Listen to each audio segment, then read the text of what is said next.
بسم اللہ الرحمن الرحیم وبہ نستعین الحمد للہ رب العالمین والصلاة والسلام علی سید المرسلین وعلی آلہ وصحبہ اجمعین ومن تبعہم بإحسان الی یوم الدین. اعوذ باللہ من الشیطان الرجیم. بسم اللہ الرحمن الرحیم. ام لہم شرکاء شرعوا لہم من الدین ما لم یأذن بہ اللہ. شیخ مختار احمد مدنی حفظہ اللہ. میرے محترم بزرگوں، بھائیوں، دینی ماؤں اور بہنوں، آپ نے سنا کہ ہمارے آج کے دورے کے تیسرے روز، اس سے پہلے جو دروس ہو چکے 2 دنوں میں، اس کے بعد ہم اخوان المسلمین کے تعلق سے تیسرا ملاحظہ، اعتراض اور ناقدانہ جائزہ لیتے ہوئے تیسرے نقطے پر پہنچ رہے ہیں.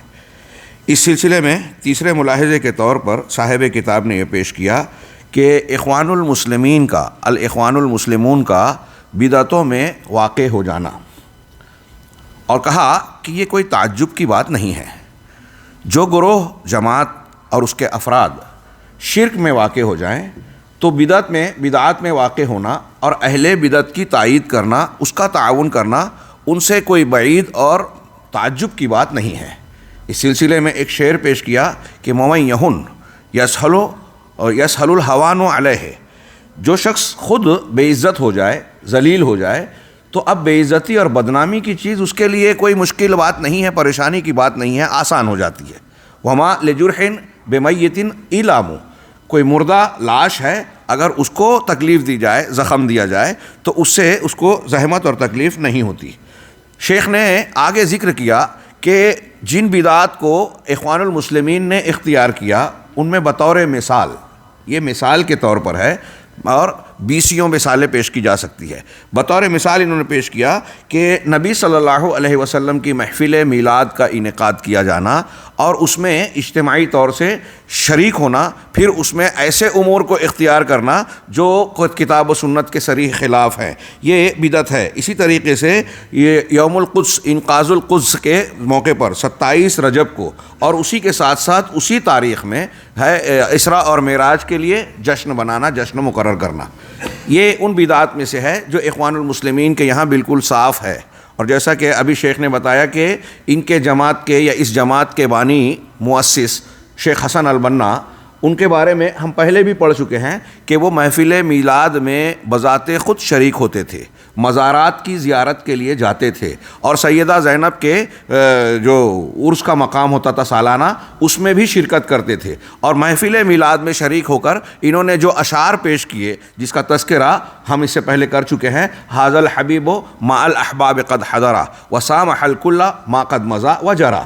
نبی صلی اللہ علیہ وسلم کو خطاب کر کے اس میں یہ کہا کہ اپنے احباب کے ساتھ آپ حاضر ہوئے، اور حضور کے ساتھ ساتھ یہ بھی کہا کہ جو لوگ موجود ہیں یا جو دوسرے لوگ ہیں ان کے گناہوں کی بخشش کر دی. جبکہ یہ صریح شرک ہے، محفل میلاد میں اکٹھا ہونا اور پھر یہ اشعار جن باتوں کو اپنے ساتھ اپنے اندر سمیٹے ہوئے ہیں، جس معنی کو واضح طور پر شرک کے حامل ہیں. شیخ نے آگے بیان کیا کہ یہ سعید حوا ہے، اخوان المسلمین کے ایک مرشدین میں سے ایک ہے. وہ کہتے ہیں کہ میری خواہش ہے کہ مسجد کے اندر ایک کمیٹی تشکیل دی جائے، اور اس کا انتخاب تبرعاً ہو، انتخاب کیا جائے یا چاہے جس طریقے سے، اور جو اسلامی مناسبات کے احیاء پر کام کرے، جیسے عید میلاد النبی، اور اس کا وہی انتظام کرے جس میں لوگوں کو سیرت رسول صلی اللہ علیہ وسلم پر درس دیا جائے، لوگوں کو واعظ و نصیحت کی جائے، مساجد سے انہیں جوڑا جائے. اسی طرح ہجرت کی مناسبت سے بھی جشن منایا جائے. یوم الہجرہ، اللہ کے نبی صلی اللہ علیہ وسلم کی ہجرت کی مناسبات سے تقریبات مقرر کی جائیں. 27 رجب کو یوم قدس منایا جائے، اور اسی دن تمام مسلمان اسراء اور معراج کی برسی بھی منائیں. یہ کون کہہ رہا ہے؟ اخوان المسلمین کے ایک مرشد حسن البنا صاحب کی بات ابھی آپ نے سنی. یہ ایک اور مرشد کی بات ہے. ان سب بدعتوں پر کوئی بھی بحث کی گنجائش نہیں ہے. کتاب و سنت کو جاننے والا، دین اور اسلام کی تعلیمات سے واقف شخص جانتا ہے، بخوبی جانتا ہے کہ یہ بدعت اس اہل اسلام، صحابہ، تابعین، تبع تابعین میں غیر معروف تھی، بہت بعد میں ایجاد کی گئی اور دین میں دخیل ہے. اس کے بدعت ہونے میں کوئی شبہ نہیں ہے. آپ کی کتاب میں درج ہے کہ بہت سارے علماء نے، قدیم و جدید علماء نے اس کے بدعت ہونے کا فتویٰ دیا.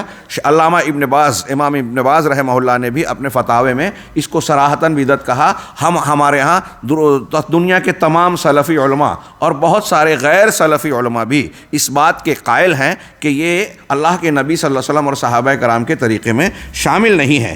اسی طرح اخوانیوں کے یہاں ایک بدعت ذکر اجتماعی کی ہے. جب تصوف سے تعلق ہے تو تصوف کی بہت ساری بدعات ان کے یہاں در آئی. یہ ان لوگوں میں جو عالم اسلام کے دوسرے علاقوں میں پائے جاتے ہیں. ہمارے ہندوستان پاکستان میں یہ ظاہرہ ذرا کم ہے، لیکن دوسری اس قسم کی بدعتیں وہاں پائی جاتی ہیں. یہ چیز ان کے یہاں مشہور ہے. یہ اکثر اجتماعی تکبیر کہتے رہتے ہیں بطور خاص اپنے مخیمات اور مراکز میں، جہاں انہیں نہ کوئی روکنے والا ہوتا ہے نہ ٹوکنے والا. اس سلسلے میں آپ کی کتاب میں جو آخری لائن شیخ نے فرمائی وہ یہ کہ حقیقت یہ ہے کہ اخوانیوں کے یہاں بہت ساری بدعات ہیں، اور شیخ کہتے ہیں کہ میں اس کے لیے کسی موقع پر مفصل بحث کرنا چاہوں گا ان کی بدعات پر توجہ دلانے کے لیے، تاکہ مزید لوگوں کو ڈرایا جائے اور اس سے آگاہ کیا جائے. ہم ابھی جو کچھ پڑھ چکے ہیں اور آگے جو ملاحظات پڑھنے جا رہے ہیں، ان میں آپ 20 بدعات پائیں گے. ان میں بعض بدعت مکفرہ ہیں جو کفر تک پہنچاتی ہیں، بعض بدعات کفر کے درجے سے کم والی کہلائے گی. ابھی ہم اگلی بدعت جو پڑھنے جا رہے ہیں، شیخ نے اس کے فوراً بعد جو گروہ بندی حزبیت کی بدعت کا ذکر کیا، یہ بہت بڑی بدعت ہے اور اللہ کے صراط مستقیم سے ہٹانے والا ایک بہت بڑا سبب ہے، ذریعہ ہے. چنانچہ اس کو قدر تفصیل سے شیخ نے ذکر کیا. اور یہ بھی دین میں ایک نئی چیز ہے. ان کی تکفیر بغیر اسلامی آداب اور اصول کے کسی مسلمان کو کافر کہنا، یہ خارجیوں کا طریقہ ہے. یہ خارجیت کی بدعت بھی انہوں نے زندہ کی. ابھی شیخ کہہ رہے تھے کہ کچھ لوگوں کو تکلیف ہوتی ہے. بعض حضرات نے کہا کہ کچھ میسج آئے کہ آج مسلمانوں کے حالات ہیں. ان کے اوپر جب بھی آپ کچھ گفتگو کریں تو یہ مسلمانوں کے حالات کا حوالہ اور دہائی دے کر یہ کہتے ہیں کہ اس قسم کی گفتگو موجودہ حالات میں ٹھیک نہیں ہے. مجھے بڑا تعجب ہوتا ہے اس بات پر کہ جب ان کے تعلق سے ان کی غلطیوں کو، جو قرآن و سنت کی روشنی میں سراسر غلطی ہے اور ان غلطیوں کو اجاگر کرنا شریعت کا فریضہ ہے دین و دلائل کی روشنی میں، اس کو اجاگر کیا جائے تو یہ اسے حالات کا حوالہ دے کے روکنے کی بات کرتے ہیں، اس پر جو ہے تان و تشنیع کرتے ہیں. اس کے بالکل برعکس ہم دیکھتے ہیں کہ یہی لوگ جب اپنی فکر کے تعلق سے شدت کا مظاہرہ کرتے ہیں تو سید قطب صاحب نے پورے اسلامی معاشرے کو کافر قرار دے دیا. یہاں خاموش ہیں. مسلمانوں کے حالات کا حوالہ یہاں نہیں دیتے کہ ایسے حالات اور سید قطب سب کو کافر بنا رہے.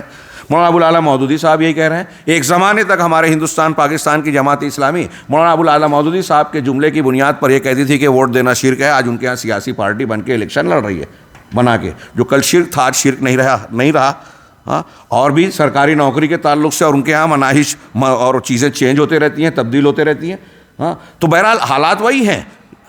کچھ لوگ پہلے سے کہتے رہے کہ نہیں ہندوستان پاکستان میں یہ ایک ضرورت ہے مسلمانوں کے لیے. ابھی موجودہ حکومت اس کو شاید ختم کرنا چاہتی ہے کہ مسلمانوں کا یہ حق نہ رہے، اور آپ خود یہ کہہ رہے ہو کہ نہ دو. کس کی مدد کر رہے ہیں آپ؟ تو یہ خوارج کا علماء کے اوپر تان و تشنیع کرنا، یہ کیا نام ہے، علماء کے ساتھ ساتھ حکام پر تیر برسانا، ان کے خلاف فتوی بازی کرنا. لوگوں کے ذہن، آج آپ واٹس ایپ اٹھائیے، تحریکیوں کا یہی مشغلہ نظر آئے گا. اخوانی جماعت اسلامی کہ علماء اسلام پر تنقید کرنا، مملکت سعودی عرب پر تنقید کرنا، سلفی منہج پر تنقید کرنا، سلفی علماء کے پروگراموں کے تعلق سے لوگوں کو روکنا ٹوکنا. آگے کے ملاحظات میں وہ چیزیں آئے گی. میں یہ تضاد بتا رہا ہوں کہ جب ان کی باتوں کو اجاگر کیا جاتا ہے تو حالات کا حوالہ دے کے یہ روکنے کی کوشش کرتے ہیں، اور جب یہ اپنے پر آتے ہیں اپنے منہج پر تو کسی کو نہیں بخشتے. یہاں تو ہم علماء اور حکام کی بات کر رہے ہیں. ان کے یہاں صراحتاً وہ ان کے بزرگان مرشدین اور بانیان کے یہاں ان کی تحریروں کتابوں میں اللہ کے انبیاء کرام علیہم الصلاۃ والسلام پر جو ہے نقد و جرح کے تیشے چلے ہیں. ہاں، سید قطب صاحب نے حضرت موسیٰ علیہ الصلاۃ والسلام اور دوسرے لوگوں کو نہیں بخشا. حضرت مولانا ابوالعالی مودودی صاحب انبیاء کرام میں سے کئی لوگوں کے بارے میں جملے یوں کہتے ہیں کہ وہ اپنے مشن میں کامیاب ہی نہیں ہوئے، حکومت قائم نہیں کر پائے اسلامی، نعوذ باللہ من ذالک. پھر اس کے بعد صحابہ کرام ان کے قلم سے، ان کے تیر و تلوار سے نہیں بچے. ہاں، خلافت و ملوکیت جس کو مولانا ابوالعالی مودودی کی کتاب ہے، آپ پڑھیے. اس کو پڑھنے والے صحابہ کرام پر نقد و جرح کرنے لگتے ہیں، اور روافظ کو اس سے کافی کچھ مدد ملی. ایسے ہی اور بھی بہت ساری چیزیں. یہ صحابہ کرام پر جو نقد کرنا ہے یہ خوارج کی بدعت ہے جو ان کے یہاں ہے, نواسب کی بدعت ہے جو ان کے یہاں ہے, باطنیوں کی بدعت ہے, اہل تصوف کی بدعت ہے. اگر آپ دیکھیں تو بہت سارے انحرافات کو یہ اپنے اندر سمیٹے ہوئے ہیں. آپ کی کتاب میں بدعات کے سلسلے میں 2-2.5 صفحہ جو آپ صاحب کتاب نے درج کیا ہے یہ بہت اختصار کے ساتھ ہے. اگر غور کریں تو بہت ساری بدعتوں کو اپنے اندر یہ فکر سمیٹے ہوئے ہیں. لہٰذا میں یہ عرض کرنا چاہتا ہوں کہ انہیں یہ کہنے کا حق نہیں ہے کہ مسلمانوں کے حالات ایسے ہیں اور آپ یہ بات کر رہے ہیں. ہم یہ کہنا چاہتے ہیں کہ مسلمانوں کے حالات آپ کی بدعت کی وجہ سے ایسے ہیں. اگر ان حالات کو درست کرنا ہے, سدھارنا ہے, تو مسلمانوں کو بدعت سے نکالنا ہوگا, سنت پر لانا ہوگا. سنت اور توحید پر جب آئیں گے تو ایک جماعت بنے گی, قوت ہوگی, اللہ کی مدد ملے گی, اللہ تعالیٰ کے وعدوں کے ہم مستحق بنیں گے جو لوگوں پر غلبہ اور کامیابی کی ضمانت دیتے ہیں. تو لوگوں کو, مسلمانوں کے دیگرگوں حالات, برے حالات ان بدعات و خرافات کی وجہ سے ہے جس کی ہم نشاندہی کر رہے ہیں. اور ہم یہ بات محض یوں ہی ہوائی طور پر نہیں کہہ رہے ہیں, مدلل اور مضبوط دلائل کی بنیاد پر کہہ رہے ہیں. آگے ہم بڑھتے ہیں. چوتھا ملاحظہ کہ حزبیت اور گروہ بندی کی بدعت. حزبیت اور گروہ بندی کی بدعت جس نے امت کو تقسیم کر دیا, ٹکڑے ٹکڑے کر دیے, بانٹ دیا, ان کے اتحاد کو پارا پارا کر دیا اور سماج کو مختلف گروہوں اور فرقوں میں منتشر کر دیا. سماج کی بجائے یہاں امت کہنا چاہیے, امت واحدہ کو مختلف گروہوں میں تقسیم کر دیا. چنانچہ اللہ رب العالمین کا ارشاد ہے کل حزب بما لدیہم فرحون.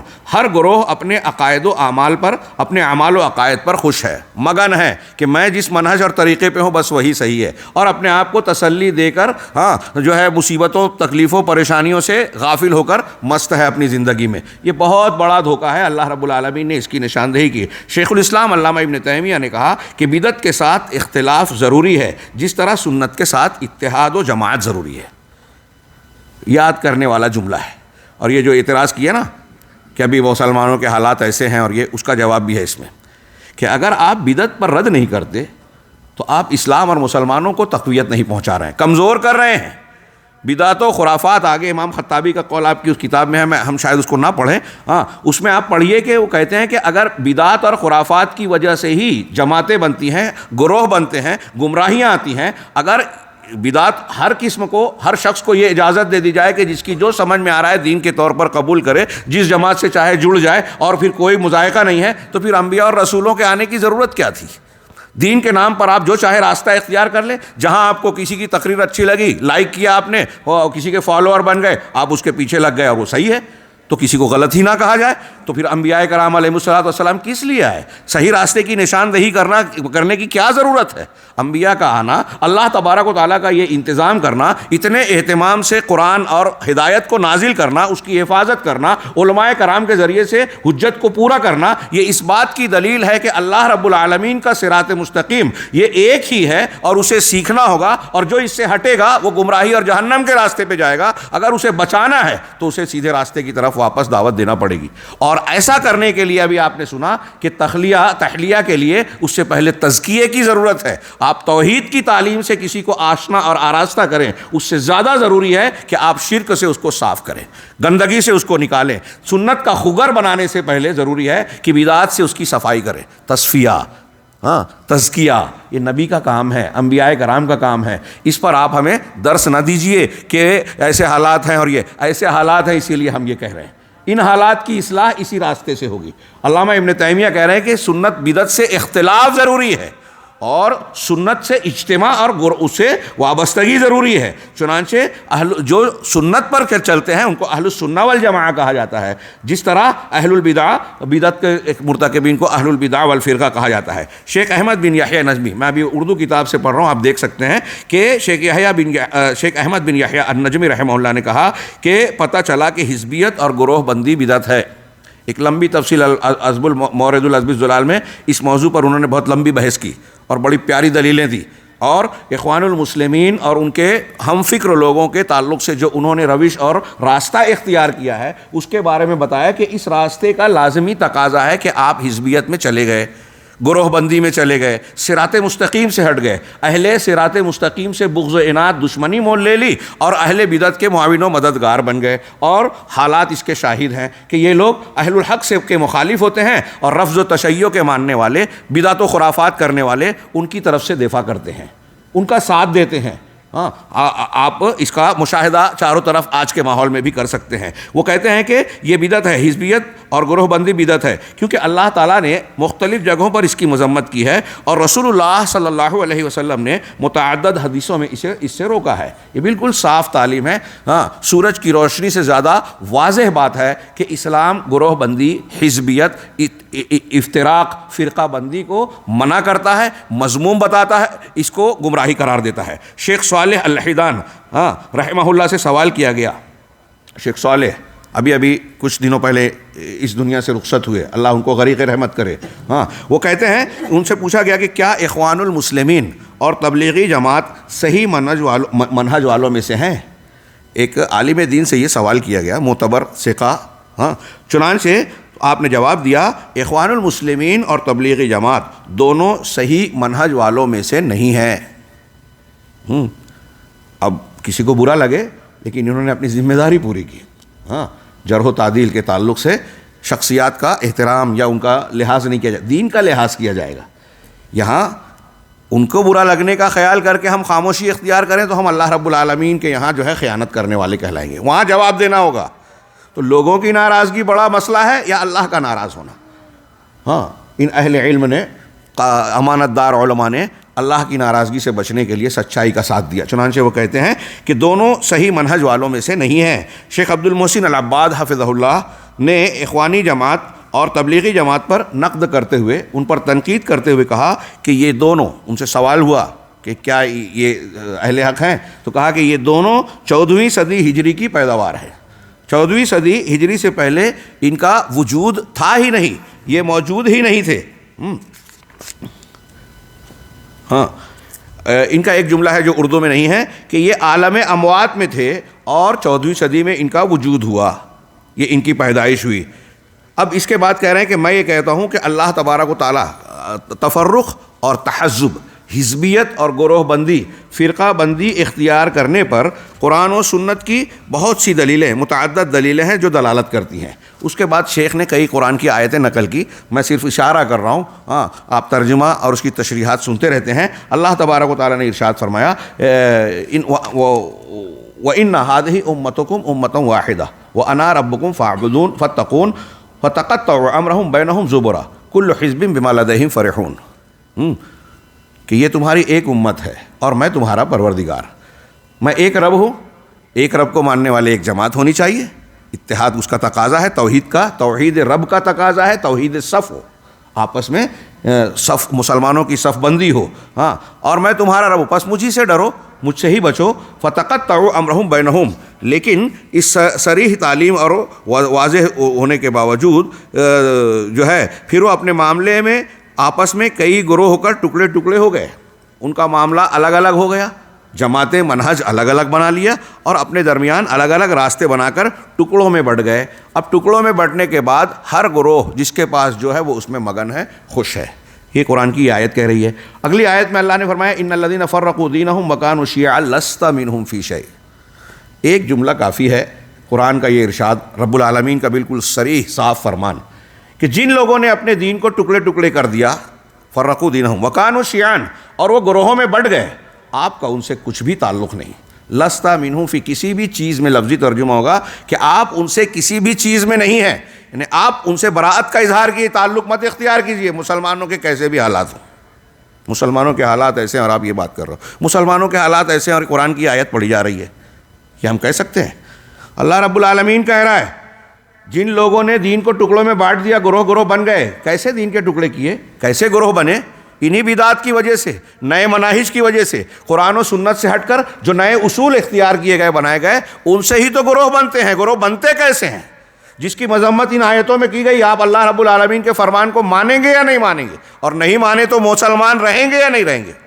اللہ تعالیٰ کہہ رہا ہے کہ انما امرہم الی اللہ ثم ینبئہم بما کانوا یفعلون، یقیناً ان کا معاملہ اللہ کے پاس ہے، پھر جو کچھ وہ کارستانیاں کر رہے ہیں، کام کر رہے ہیں، اللہ رب العالمین اس کی پوری پوری خبر دے گا۔ یہ ساری چیزیں ریکارڈ ہو رہی ہیں۔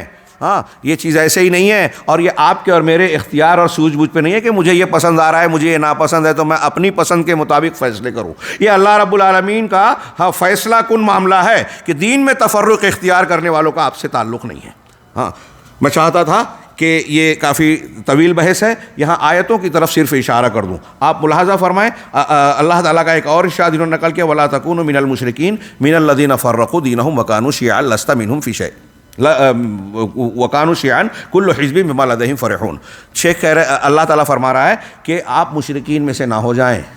مشرکین کے بعد کہا کہ مشرک نہ بنیں، مشرکین میں سے نہ بنیں، اور وہ مشرکین جنہوں نے دین کو ٹکڑے ٹکڑے کر کے اس میں تفرقہ کر کے ان کو گروہوں میں بانٹ دیا۔ اس کا مطلب دین کو گروہوں میں بانٹنا یہ کس کا کام ہے؟ قرآن کی اس آیت کے سیاق سے دیکھیے، یہ مشرکین کا، مومنین کا یہ وتیرہ اور یہ انداز نہیں ہے۔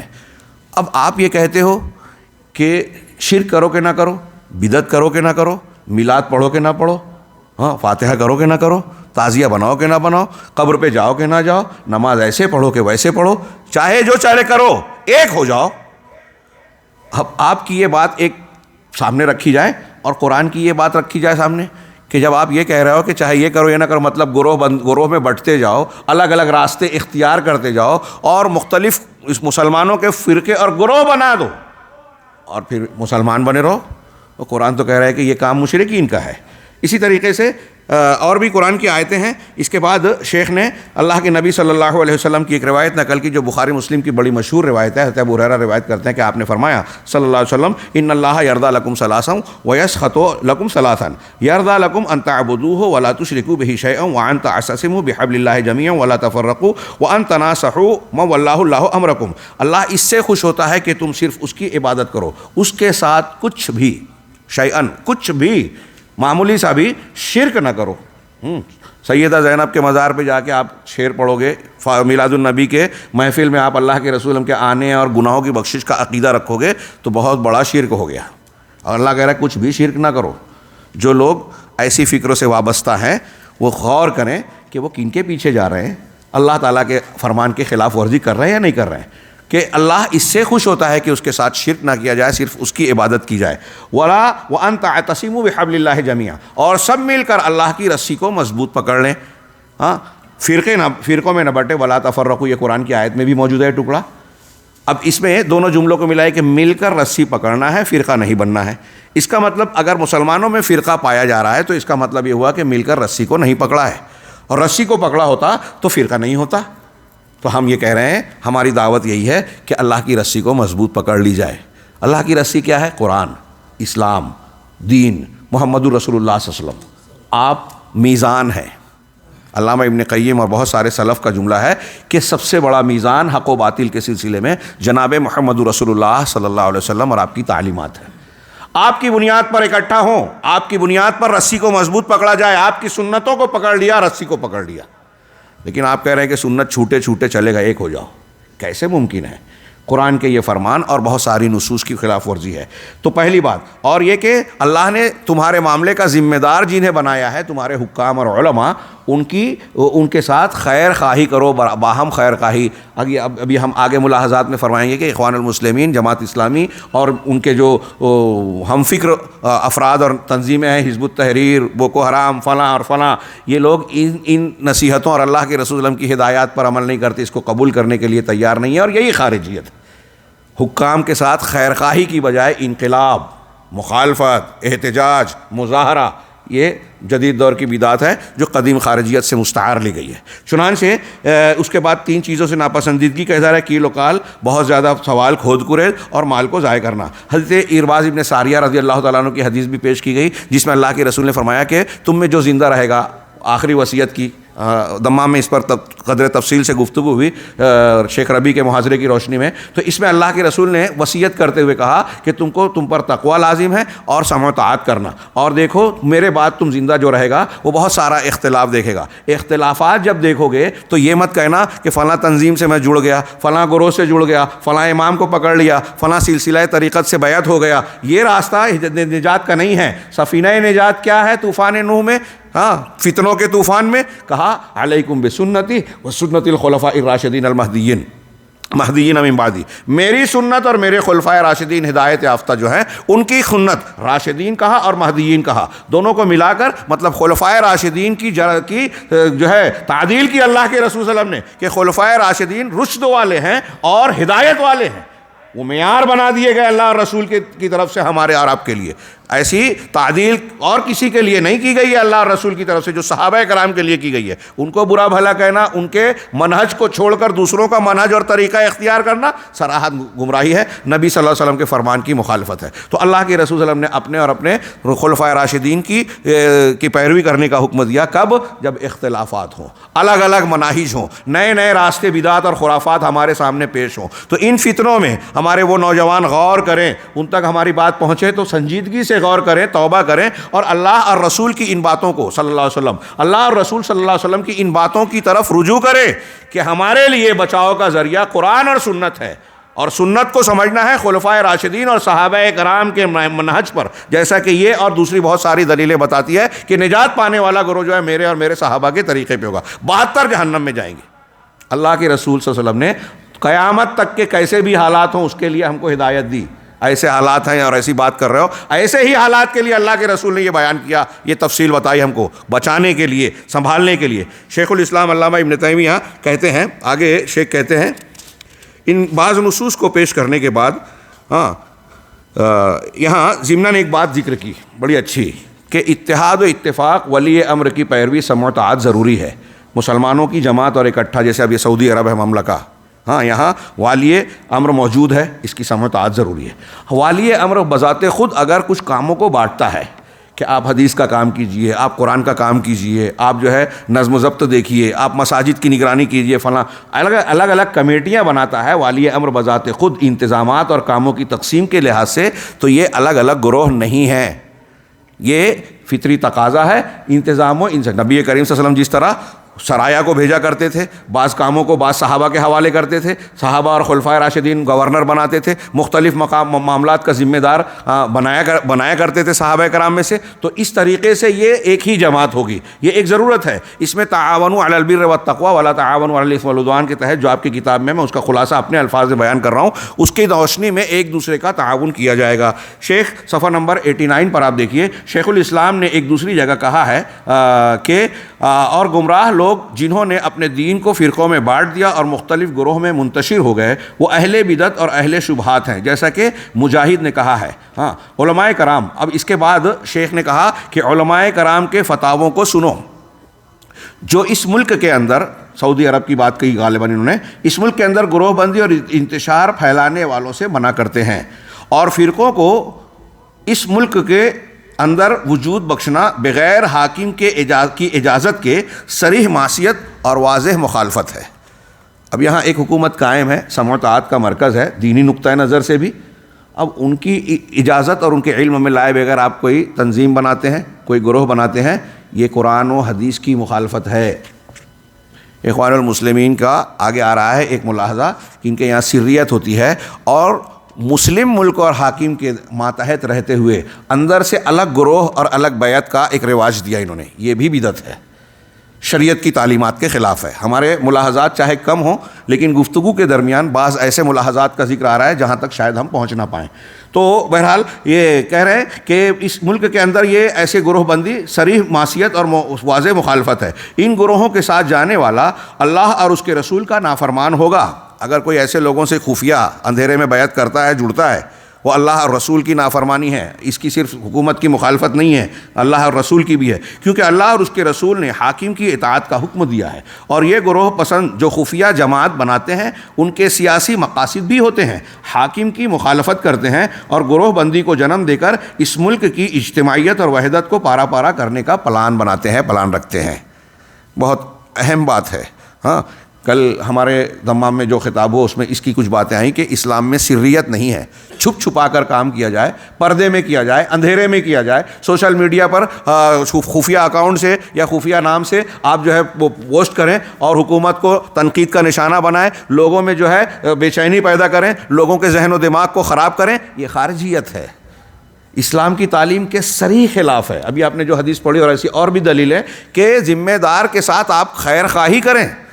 آپ عالم دین کو آپ دیکھ رہے ہیں کہ آپ کو دعوت و تبلیغ اور دین کی رہنمائی کا کام کر رہے ہیں, انسان ہیں, ان سے اگر کوئی خطا ہوتی ہے تو آپ ان کو برسر ممبر لوگوں کے بیچ یا چلتے پھرتے ان کو ذلیل کرنے کی کوشش کریں, ان کو متہم کریں. یہ قطعی طور سے دین کا طریقہ نہیں ہے, بلکہ دین کے خلاف آپ کا کام ہے.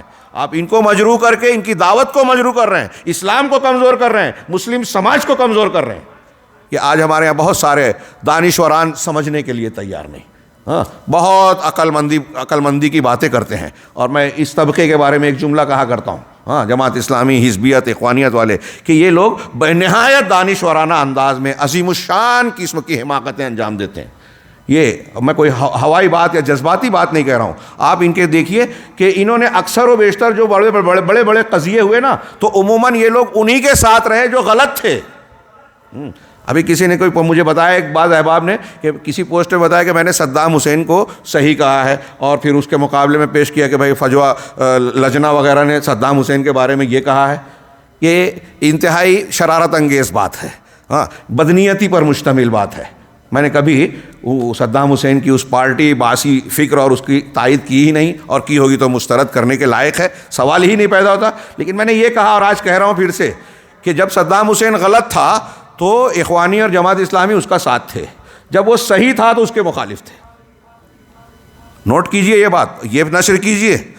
جب شیعوں کے ساتھ مقابلہ کر رہا تھا اس وقت وہ صحیح تھا, ایک معنی میں, اس کی فکر اور نہج اور عقیدے کو نہیں کہہ رہا ہوں, اس معاملے میں وہ صحیح تھا, عالم عرب اور عالم سنیت سے قریب تھا, ساتھ تھا ان کے, اور یہ لوگ اسے اپنا شقیق اور بھائی مانتے تھے. سعودی مملکت, کویت, ان لوگوں نے اس کا ساتھ دیا تھا اس کی طاقت و قوت کو بڑھانے کے لیے. تو جب وہ صحیح تھا, پوری دنیا کے جماعت اسلامی, اخوانی, شیعہ اور روافض کے ساتھ تھے, ان کے خیمے میں تھے. اور جب صدام حسین نے کویت پر حملہ کیا اس وقت تو وہ غلط تھا, اس وقت جماعت اسلامی والے اس کے موافق تھے, کیونکہ وہ بظاہر کویت, سعودی عرب, اور حقیقت میں اہل توحید کے خلاف تھا. اس وقت یہ ان لوگوں نے انہیں ساتھ دیا. اور یہ جو میں ایک مثال دے رہا ہوں, آپ اکثر امور میں دیکھیں گے دانشورانہ, مفکرانہ انداز میں عظیم الشان حماقت جو مسلمانوں کو صرف نقصان پہنچاتی ہے. علامہ البانی رحمہ اللہ اور دوسرے بڑے بڑے کبار علماء نے کہا کہ گزشتہ 50, 60, 70 سال میں ان لوگوں نے جب سے یہ تحریکات شروع کی ہیں, انہوں نے مسلمانوں کو نقصان پہنچانے کے علاوہ کچھ نہیں کیا. ان کے کھاتے میں اگر ہم شمار کریں تو لاکھوں بے گناہ مسلمانوں کا قتل ہوا ہے, لاکھوں عورتوں کی عزتیں لوٹی ہیں, خواتین اسلام کی, اور بہت سارے لوگ بے گھر ہوئے ہیں, بے چینیاں پھیلی ہیں. ان سے فائدہ کچھ بھی نہیں ہوا, نقصان بہت ہوا. فائدے کی چیزیں دکھائی دیتی ہے. خوارج نے, اسی لیے ان کو, خوارج کو اللہ کے رسول نے کہا تھا شر الخلق والخلیقہ, ہاں کہ بہت سب سے بدترین مخلوق. آج دیکھیے کہ عقائد اور اعمال کے اعتبار سے بہت سے طبقات ہیں جو اسلام اور مسلمانوں کو نقصان پہنچا رہے ہیں. تصوف, رافضی تو آپ کو ہر فتنے کے پیچھے ملیں گے, ہاں یہ لوگ ہیں. لیکن اگر پریکٹیکلی براہ راست عمل کے اعتبار سے ضرب لگانا, بدنام کرنے کے لیے مسلمانوں کو جو ہے, غیروں کو جو ہے مواد فراہم کرنا کہ مسلمان شدت پسند ہے, یہ ہے, یا جو بھی میڈیا میں چل رہا ہے, اس میں سب سے زیادہ اعلی کار بننے والا طبقہ یہی ہے جو اپنے آپ کو دانشور سمجھتا ہے لیکن سب سے احمق. میں کوئی مبالغہ کی بات نہیں کر رہا ہوں, پوری ذمہ داری سے بات کر رہا ہوں. اور غور کریں اس سے وابستہ فکر کے لوگ ہم پر تنقید کرتے ہیں کہ یہ حالات نہیں ہے. آپ جو کر رہے ہیں وہی حالات کی خرابی کی ذمہ داری آپ پر ہے. ہم تو اصلاح کی بات کر رہے ہیں, اس فکر سے نکلیں, منہج رسول اختیار کریں. اس منہج رسول میں برکت ہے, اللہ کی مدد اور نصرت ہے, اس میں مسلمانوں کی قوت اور غلبے کا امکان اور راستہ ہے. لیکن آپ اس کو ماننے کے لیے تیار ہی نہیں ہیں. چنانچہ اللہ کے رسول شیخ نے جو کہا کہ علماء کرام کے ان فتووں کو غور سے سنو جس میں اجتماعیت کی تعلیم دی گئی ہے اور حاکم کی مخالفت کرنے سے روکا گیا ہے. چنانچہ حیات الکبار علماء کے فتوے کے اندر یہ آیا ہے, ہاں اس میں آپ دیکھیں کہ اس کمیٹی نے یہ کمیٹی جہاں ایک طرف آپس میں ایک دوسرے کو نصیحت کرنے، نیکی اور تقوی کی بنیاد پر تعاون کرنے، گناہ اور ظلم و زیادتی سے دور رہنے، دوسروں کو کمتر نہ سمجھنے اور فکری طور پر منحرف جماعتوں سے دور رہنے کی تاکید کرتی ہے، وہیں دوسری طرف اسلامی مبادیات کو اپنانے کی نصیحت کرتی ہے، کیونکہ اس ملک کے اندر سب اسی ایک جماعت پر قائم ہیں جس پر سلف صالحین اور ان کے اتباع ان کی اتباع کرنے والے تھے۔ اسی لیے اس جماعت کو لازم پکڑیں، اختلاف اور پروپیگنڈوں سے دور رہیں۔ اختلاف اور پروپیگنڈوں سے دور رہے۔ جو لوگ یہ کہتے ہیں کہ اختلاف نہ کرو، اختلاف نہ کرو، وہ سب سے شدید اختلاف کرتے ہیں۔ جو دوسروں کو کہتے ہیں کہ ارے یہ کفر کا فتویٰ، یہ مسلمانوں میں انتشار پھیلاتے ہیں، وہ سارے مسلمانوں کو کافر قرار دیتے ہیں۔ مجھے بتائیں جماعت اسلامی اور اخوان المسلمین کی فکر والا کوئی کہ اہل حدیث پر آپ یہ ضرب لگاتے ہو کہ یہ اختلافی بات کرتے ہیں، چلیے تھوڑی دیر کے لیے قبول، چلیے ٹھیک ہے کیا۔ اگر آپ یہ کہہ رہے ہو کہ ہم اختلافی بات کر رہے ہیں، مسلمانوں میں بہت سارے لوگوں پر تنقید کرتے ہوئے بھی انہیں مسلمان تو سمجھ رہے ہیں۔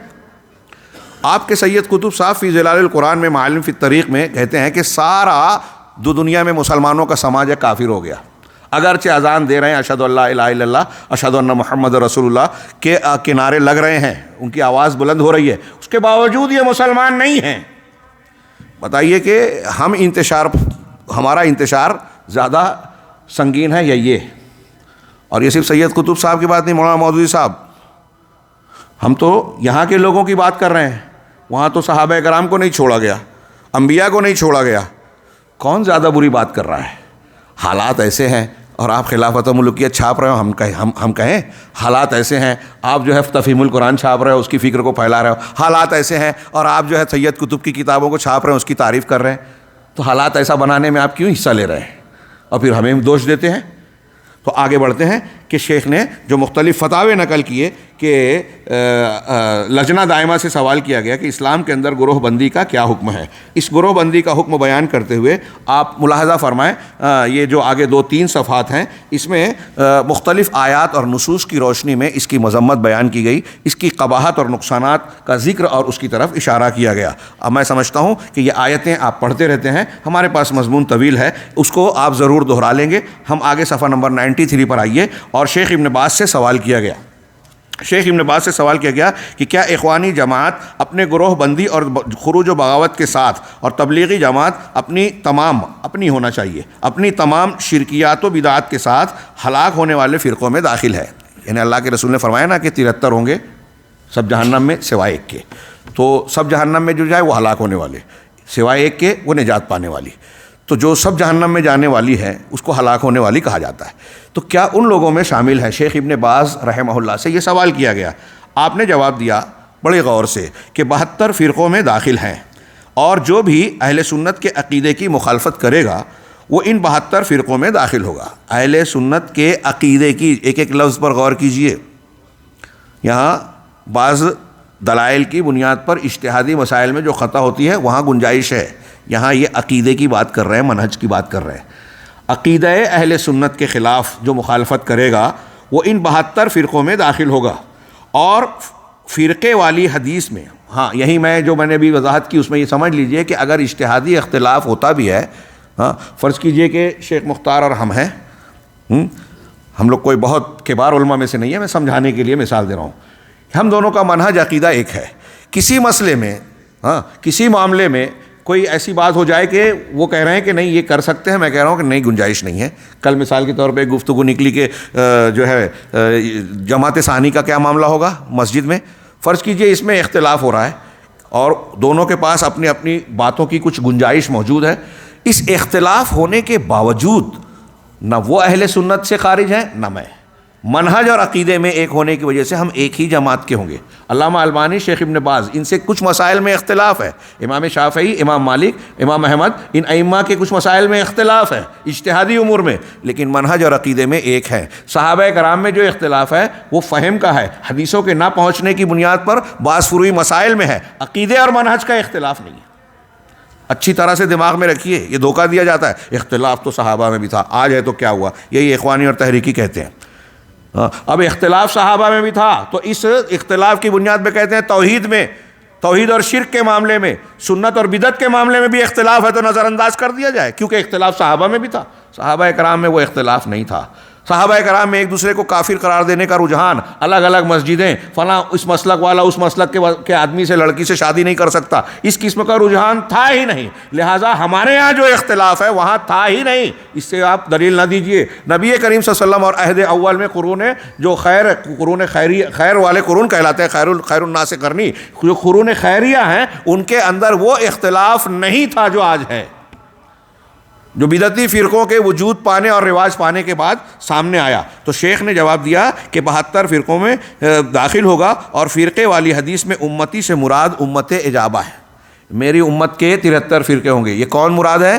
جو اللہ کے نبی صلی اللہ علیہ وسلم کو نبی اور پیغمبر مانتے ہیں، کلمہ پڑھتے ہیں، امت اجابہ۔ اور جو غیر مسلم ہیں وہ امت دعویٰ ہے، یہود، نصارہ، ہنود، جین مذہب، فلاں دھرم نبی صلی اللہ علیہ وسلم کی امت میں ہے، آپ کی نبوت اور پیغمبری کے پیریڈ میں وہ لوگ پیدا ہوئے، ان کو امت دعوت کہا جائے گا۔ چونکہ انہوں نے اللہ کے رسول صلی اللہ علیہ وسلم کے دین کو، کلمے کو قبول نہیں کیا ہے، اس لیے وہ دعوتی امت ہے، امت دعوت۔ اور جو لوگ کلمہ پڑھ چکے ہیں وہ امت اجابت کہلاتے ہیں۔ تو شیخ کہہ رہے ہیں علامہ ابن باز رحمہ اللہ کہ یہ جو امتی کہا، میری امت کے 73 فرقے ہوں گے، تو میری امت سے مراد امت اجابت۔ تو اس میری کے اندر یعنی کلمہ پڑھنے والوں کے 73 ہوں گے، وہ جو باہر ہیں ان کا ذکر نہیں ہے، یہود نصارہ وغیرہ۔ تو اس 72 امت اجابت جو آپ پر ایمان لائے اور آپ کی پیروی کی، چنانچہ 73 فرقوں میں صرف وہی ایک فرقہ نجات پائے گا جو آپ کی اتباع کرے گا، آپ کی سنت پر رہے گا، آپ کے لائے ہوئے دین پر قائم رہے گا، صحابہ کے طریقے کو اختیار کرے گا، جیسا کہ آپ نے خود صراحت کی۔ ہاں، یہ اور 72 فرقوں میں کفار، گنہگار، مسلمان اور بدعتی سب ہوں گے، ان 72 میں سب کے سب آئیں گے۔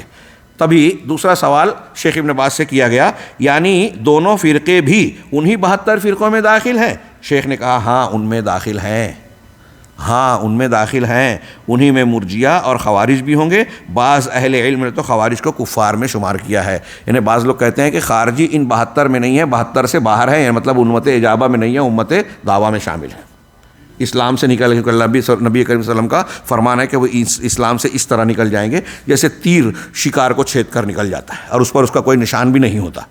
اس لیے بعض علماء نے یہ کہا، یہ ملاحظہ فرمائیں، اور اس فتوے کو تکفیری فتوے پر محمول نہ کیا جائے، یہ نبی صلی اللہ علیہ وسلم کے فرمان کی تشریح ہے، یہ طریقہ، اصول اور اس بنیاد پر یہ کہا جا رہا ہے کہ وہ جہنم میں جانے والے ہیں۔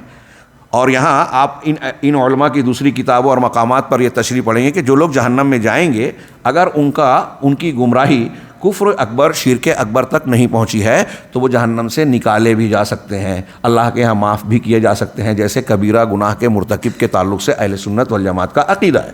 لیکن اگر ان کی گمراہی شرک اکبر، کفر اکبر تک پہنچی ہے تو یہ طے شدہ بات ہے کہ وہ جہنم سے کبھی نہیں نکلیں گے، ان کا کوئی عمل اللہ کے ہاں قبول نہیں ہوگا۔ یہ ذہن میں رہے، یہاں تکفیر نہیں ہے۔ ہاں، یہ تحریکی اخوانی اس قسم کے فتووں کو اجاگر کرتے ہیں، عالمی میڈیا اور سطح پر یہ پھیلاتے ہیں کہ ان کے ہاں تشدد ہے، انتہا پسندی ہے، اور ان کی یہ باتیں لے کر اڑتے ہیں یہودی، صہیونی، اور ان کے جو رفقا ہیں، عالمی میڈیا ہے، ہاں ان کے تھنک ٹینکس ہیں، وہ ان کو لگائے ہیں اور یہ سمجھتے ہیں کہ ہم نے ان کو لگایا ہے کہ آپ ان کو ٹارگیٹ کرو، ان کی مخالفت کرو۔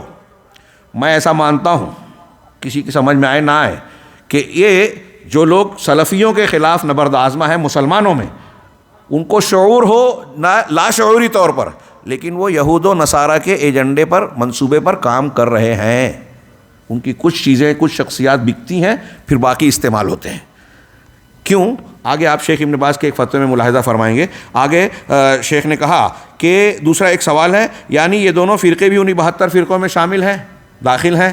سوال ہوا، کہا ہاں ان میں داخل ہیں، انہی میں مرجیہ اور خوارج بھی ہوں گے۔ بعض اہل علم نے خوارج کو کفار میں شمار کیا ہے۔ ہاں، یہ دوبارہ ہو گیا۔ میں کہتا ہوں، صاحب کتاب فرما رہے ہیں کہ یہ مختلف مذاہب و مشارب والے فرقے امت کے اندر بغض و عداوت اور اختلاف و انتشار پھیلانے کا سبب ہیں، جبکہ جس کی وجہ سے دشمنان اسلام کے لیے ان پر حملہ کرنا آسان ہو جاتا ہے۔ امام خطابی کا آگے جو قول ہے ملاحظہ فرمائیں کہ فرقے دو طرح سے ہوتے ہیں، آراء و ادیان کے فرقے ایک، اور اشخاص و ابدان کے فرقے دو۔ یہاں تک ادیان میں فرقوں کا تعلق ہے تو یہ عقلاً منع ہے، اور اصولی اعتبار سے حرام ہے، شریعت میں اس کی اجازت قطعی نہیں ہے، کیونکہ یہ گمراہی کا داعی اور تعطیل و اہمال کا سبب ہے، اور اگر لوگوں کو مختلف فرقوں میں بٹا ہوا چھوڑ دیا جائے تو بہت سے فرقے بن جائیں گے اور ادیان و ملل کی کثرت ہو جائے گی، پھر انبیاء کی بعثت کا کوئی فائدہ نہیں ہوگا۔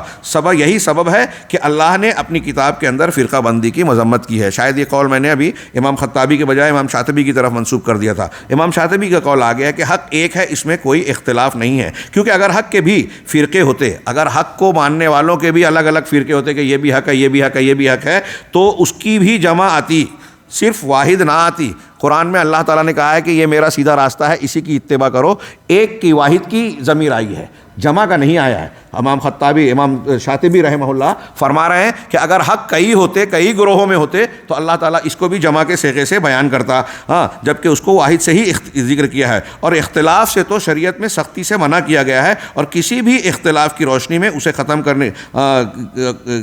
ختم کرنے کے لیے کتاب و سنت کو فیصل مانا گیا ہے۔ یہاں تھوڑا سا غلطی ہے عبارت میں کہ کسی بھی اختلاف کو کتاب و سنت کی روشنی میں ختم کرنے کی تعلیم دی گئی ہے، اور کتاب و سنت کو فیصل مانا گیا ہے، یہ مفہوم ہونا چاہیے، جیسا کہ آگے کی آیت میں فَإِن تَنَازَعْتُمْ فِي شَيْءٍ فَرُدُّوهُ إِلَى اللَّهِ وَالرَّسُولِ، اختلاف ہو جائے تمہارے آپس میں درمیان میں تو اس کو اللہ اور اس کے رسول کی طرف لوٹاؤ۔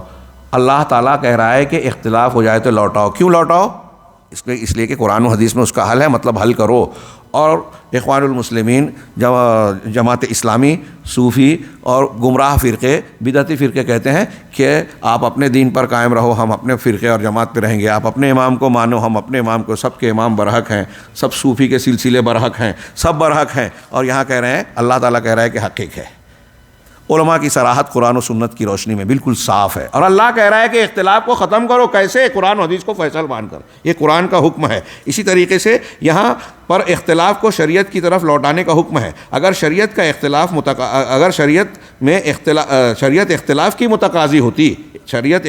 کی متقاضی ہوتی تو اختلاف کو اس کی طرف لوٹانے کا کوئی فائدہ نہ ہوتا کہ قرآن حدیث کی طرف لوٹا کے فیصلہ کیجئے۔ اور اللہ کا یہ قول فی شیئن نکرہ ہے، شرط کے سیاق میں، جو کہ عموم پر دلالت کرتا ہے، یعنی ہر قسم کے اختلاف کو حل کیجئے۔ اس طرح یہ ہر طرح کے اختلاف کو شامل ہے، اس طرح اہل حق فرقوں میں نہیں بڑھ سکتے۔ اللہ تعالیٰ کا ارشاد ہے وَأَنَّ هَذَا صِرَاطِي مُسْتَقِيمًا فَاتَّبِعُوهُ وَلَا تَتَّبِعُوا السُّبُلَ فَتَفَرَّقَ بِكُمْ عَنْ سَبِيلِهِ۔ آگے یہ آیت اس مسئلے میں نص صریح ہے، کیونکہ اتباع والا راستہ ایک ہی ہے، یہ تعدد اور اختلاف کی متقاضی نہیں ہے، برخلاف دوسرے مختلف راستوں کے۔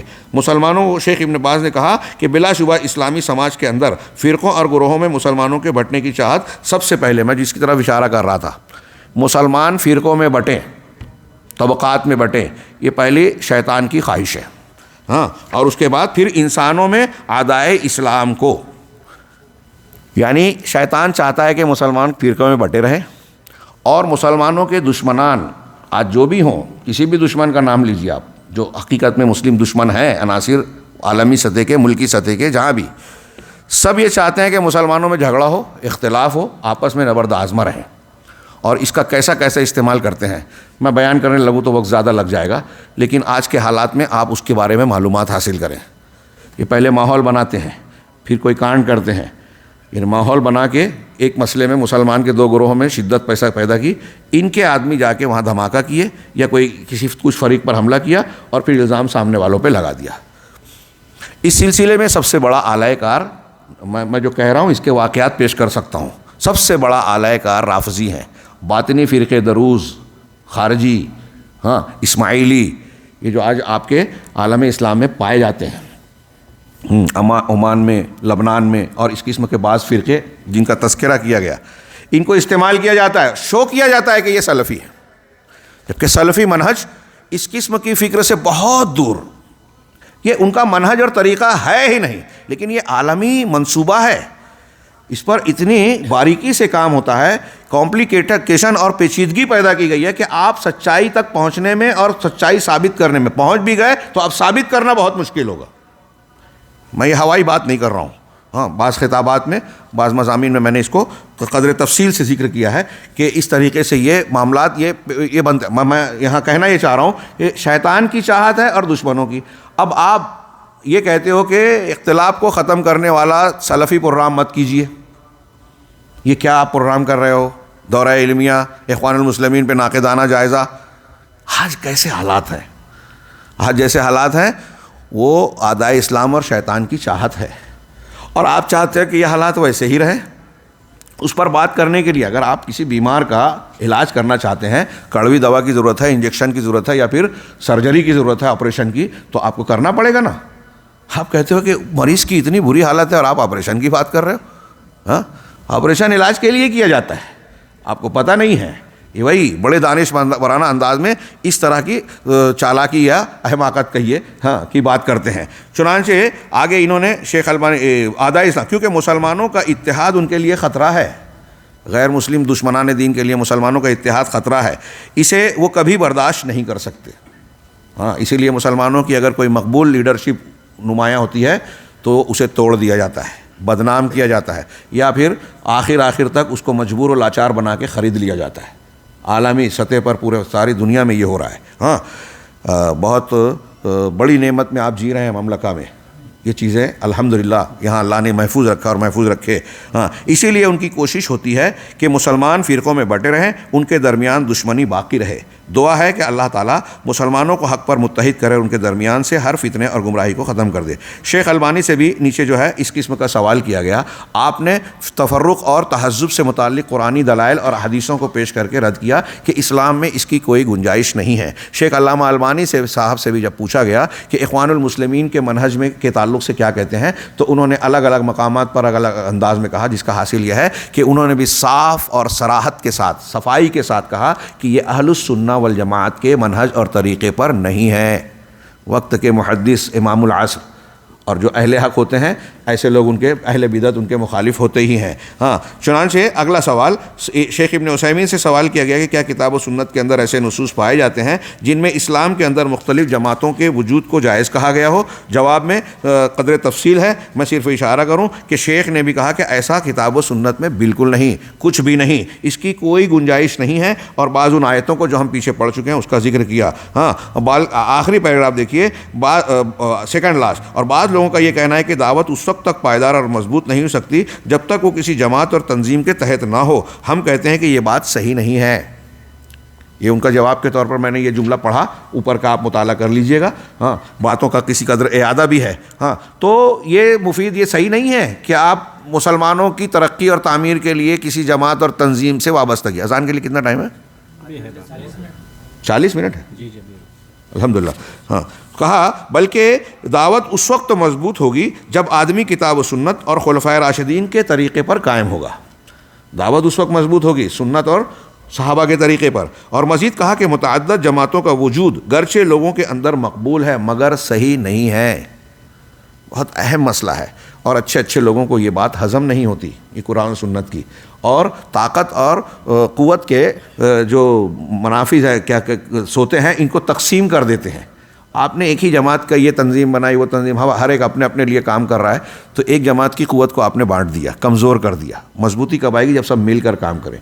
اگر کام بٹا ہے، جیسے میں نے ابھی ذکر کیا، اور شیخ صالح الفوزان کی کے جواب میں آگے اس میں بہت تفصیل سے بحث ہے، کام بانٹنے کے لیے حاکم نے ایسا کیا ہے تو یہ ایک دوسرے کے لیے کام کر رہے ہیں، تعاون کر رہے ہیں. اپنا الگ گروہ بنا کے کوئی کرتا ہے تو اس سے مسلمانوں کی قوت پارا اور منتشر ہوتی ہے. شیخ صالح الفوزان سے سوال کیا گیا کہ اسلام کے اندر فرقوں اور جماعتوں کا کیا حکم ہے. آپ اس کا جواب ملاحظہ فرما سکتے ہیں. اگلے صفحے پر، صفحہ نمبر 98، وہ جواب میں نے نہیں پڑھا شیخ کا. اگلا جو جواب ہے اس میں ہے کہ شیخ صالح الفوزان حفظ اللہ نے اخوانی جماعت اور تبلیغی جماعت سے ڈراتے ہوئے اور اس ملک پر اللہ کی نعمت کو یاد دلاتے ہوئے کہا. ان کی یہ تشریح میں آپ سب حضرات سے گزارش کروں گا کہ یہاں درس کے بعد جب آپ گھر جائیں یا جب بھی موقع ملے اگلے 1-2 دن میں، یہ والا فتویٰ پورا ضرور پڑھیے، کیونکہ اس میں شیخ نے بتایا کہ اللہ رب العالمین کی تعلیم اتحاد و اتفاق کی ہے. پھر انہوں نے مملکہ سعودی عربیہ کے حالات کا تذکرہ کیا کہ یہاں کس طریقے سے شیخ محمد بن عبد الوہاب رحمہ اللہ، شیخ الاسلام کے آنے سے پہلے، ان کے ظہور سے پہلے یہاں کیسے حالات تھے. بالکل تقریباً ویسے ہی جیسے اللہ کے نبی صلی اللہ علیہ وسلم کے بعثت کے وقت اہل مکہ یا جاہلیت کے دور میں ماحول تھا. شرک تھا، بدعات تھی، خرافات تھی، طاقتور کمزور کو ہضم کرتا تھا، کھاتا تھا، بہت سارے راستے تھے. تھے. شیخ محمد عبد الوہاب رحمہ اللہ نے توحید کی تعلیم کا علم اٹھایا, اس میں سیاست کی بات نہیں کی, اقتدار کو نہیں چھیڑا, اور بہت ساری جو دوسری آج تنظیمیں اور تحریکیں جن کو ترجیح دیتی ہے ان سب پر کام نہیں کیا. انہوں نے توحید کو بنیاد بنایا, کتابیں لکھی, لوگوں پر محنت کی, دور دور سفر کیا, اور کیا کیا کیا. قابل مطالعہ ہے آپ کی زندگی. اور میں نے جیسا کہ پہلے کچھ خطابات میں کہا, آج بھی کہہ رہا ہوں کہ موجودہ دور میں پوری دنیا کے اندر مسلمانوں کی کوئی سب سے زیادہ مؤثر فائدہ مند تحریک اگر نظر آتی ہے تو شیخ محمد عبد الوہاب رحمہ اللہ کی. لوگ اسے جانتے اور سمجھتے نہیں ہیں, سمجھنے کو تیار نہیں ہے. اس کے اثرات آج پورے عالم اسلام میں, صرف کتاب التوحید اصول ثلاثہ جس کا یہ تحریکی مذاق اڑاتے ہیں, کتاب التوحید سے پورے عالم اسلام میں جتنے اثرات نمودار ہوئے, مثبت اثرات حاصل ہوئے, بہت سارے لوگوں نے شرک اور کفر کی باتوں سے توبہ کی, اپنے عقائد کی اصلاح کی, اس کی کوئی مثال اور نمونہ آپ کو دوسری کسی تحریک کے ہاں اور کسی بانی کے کوششوں میں آپ کو کتابوں میں نہیں نظر آئے گا. یہ کوئی معمولی بات نہیں ہے. کتنی شروحات لکھی گئی, کتنی دروس دیے جاتے ہیں, اور اس کی بنیاد پر کتنے بڑے بڑے مشرکین نے جو ہے توبہ کی, شرک سے توبہ کر کے توحید کو اختیار کیا.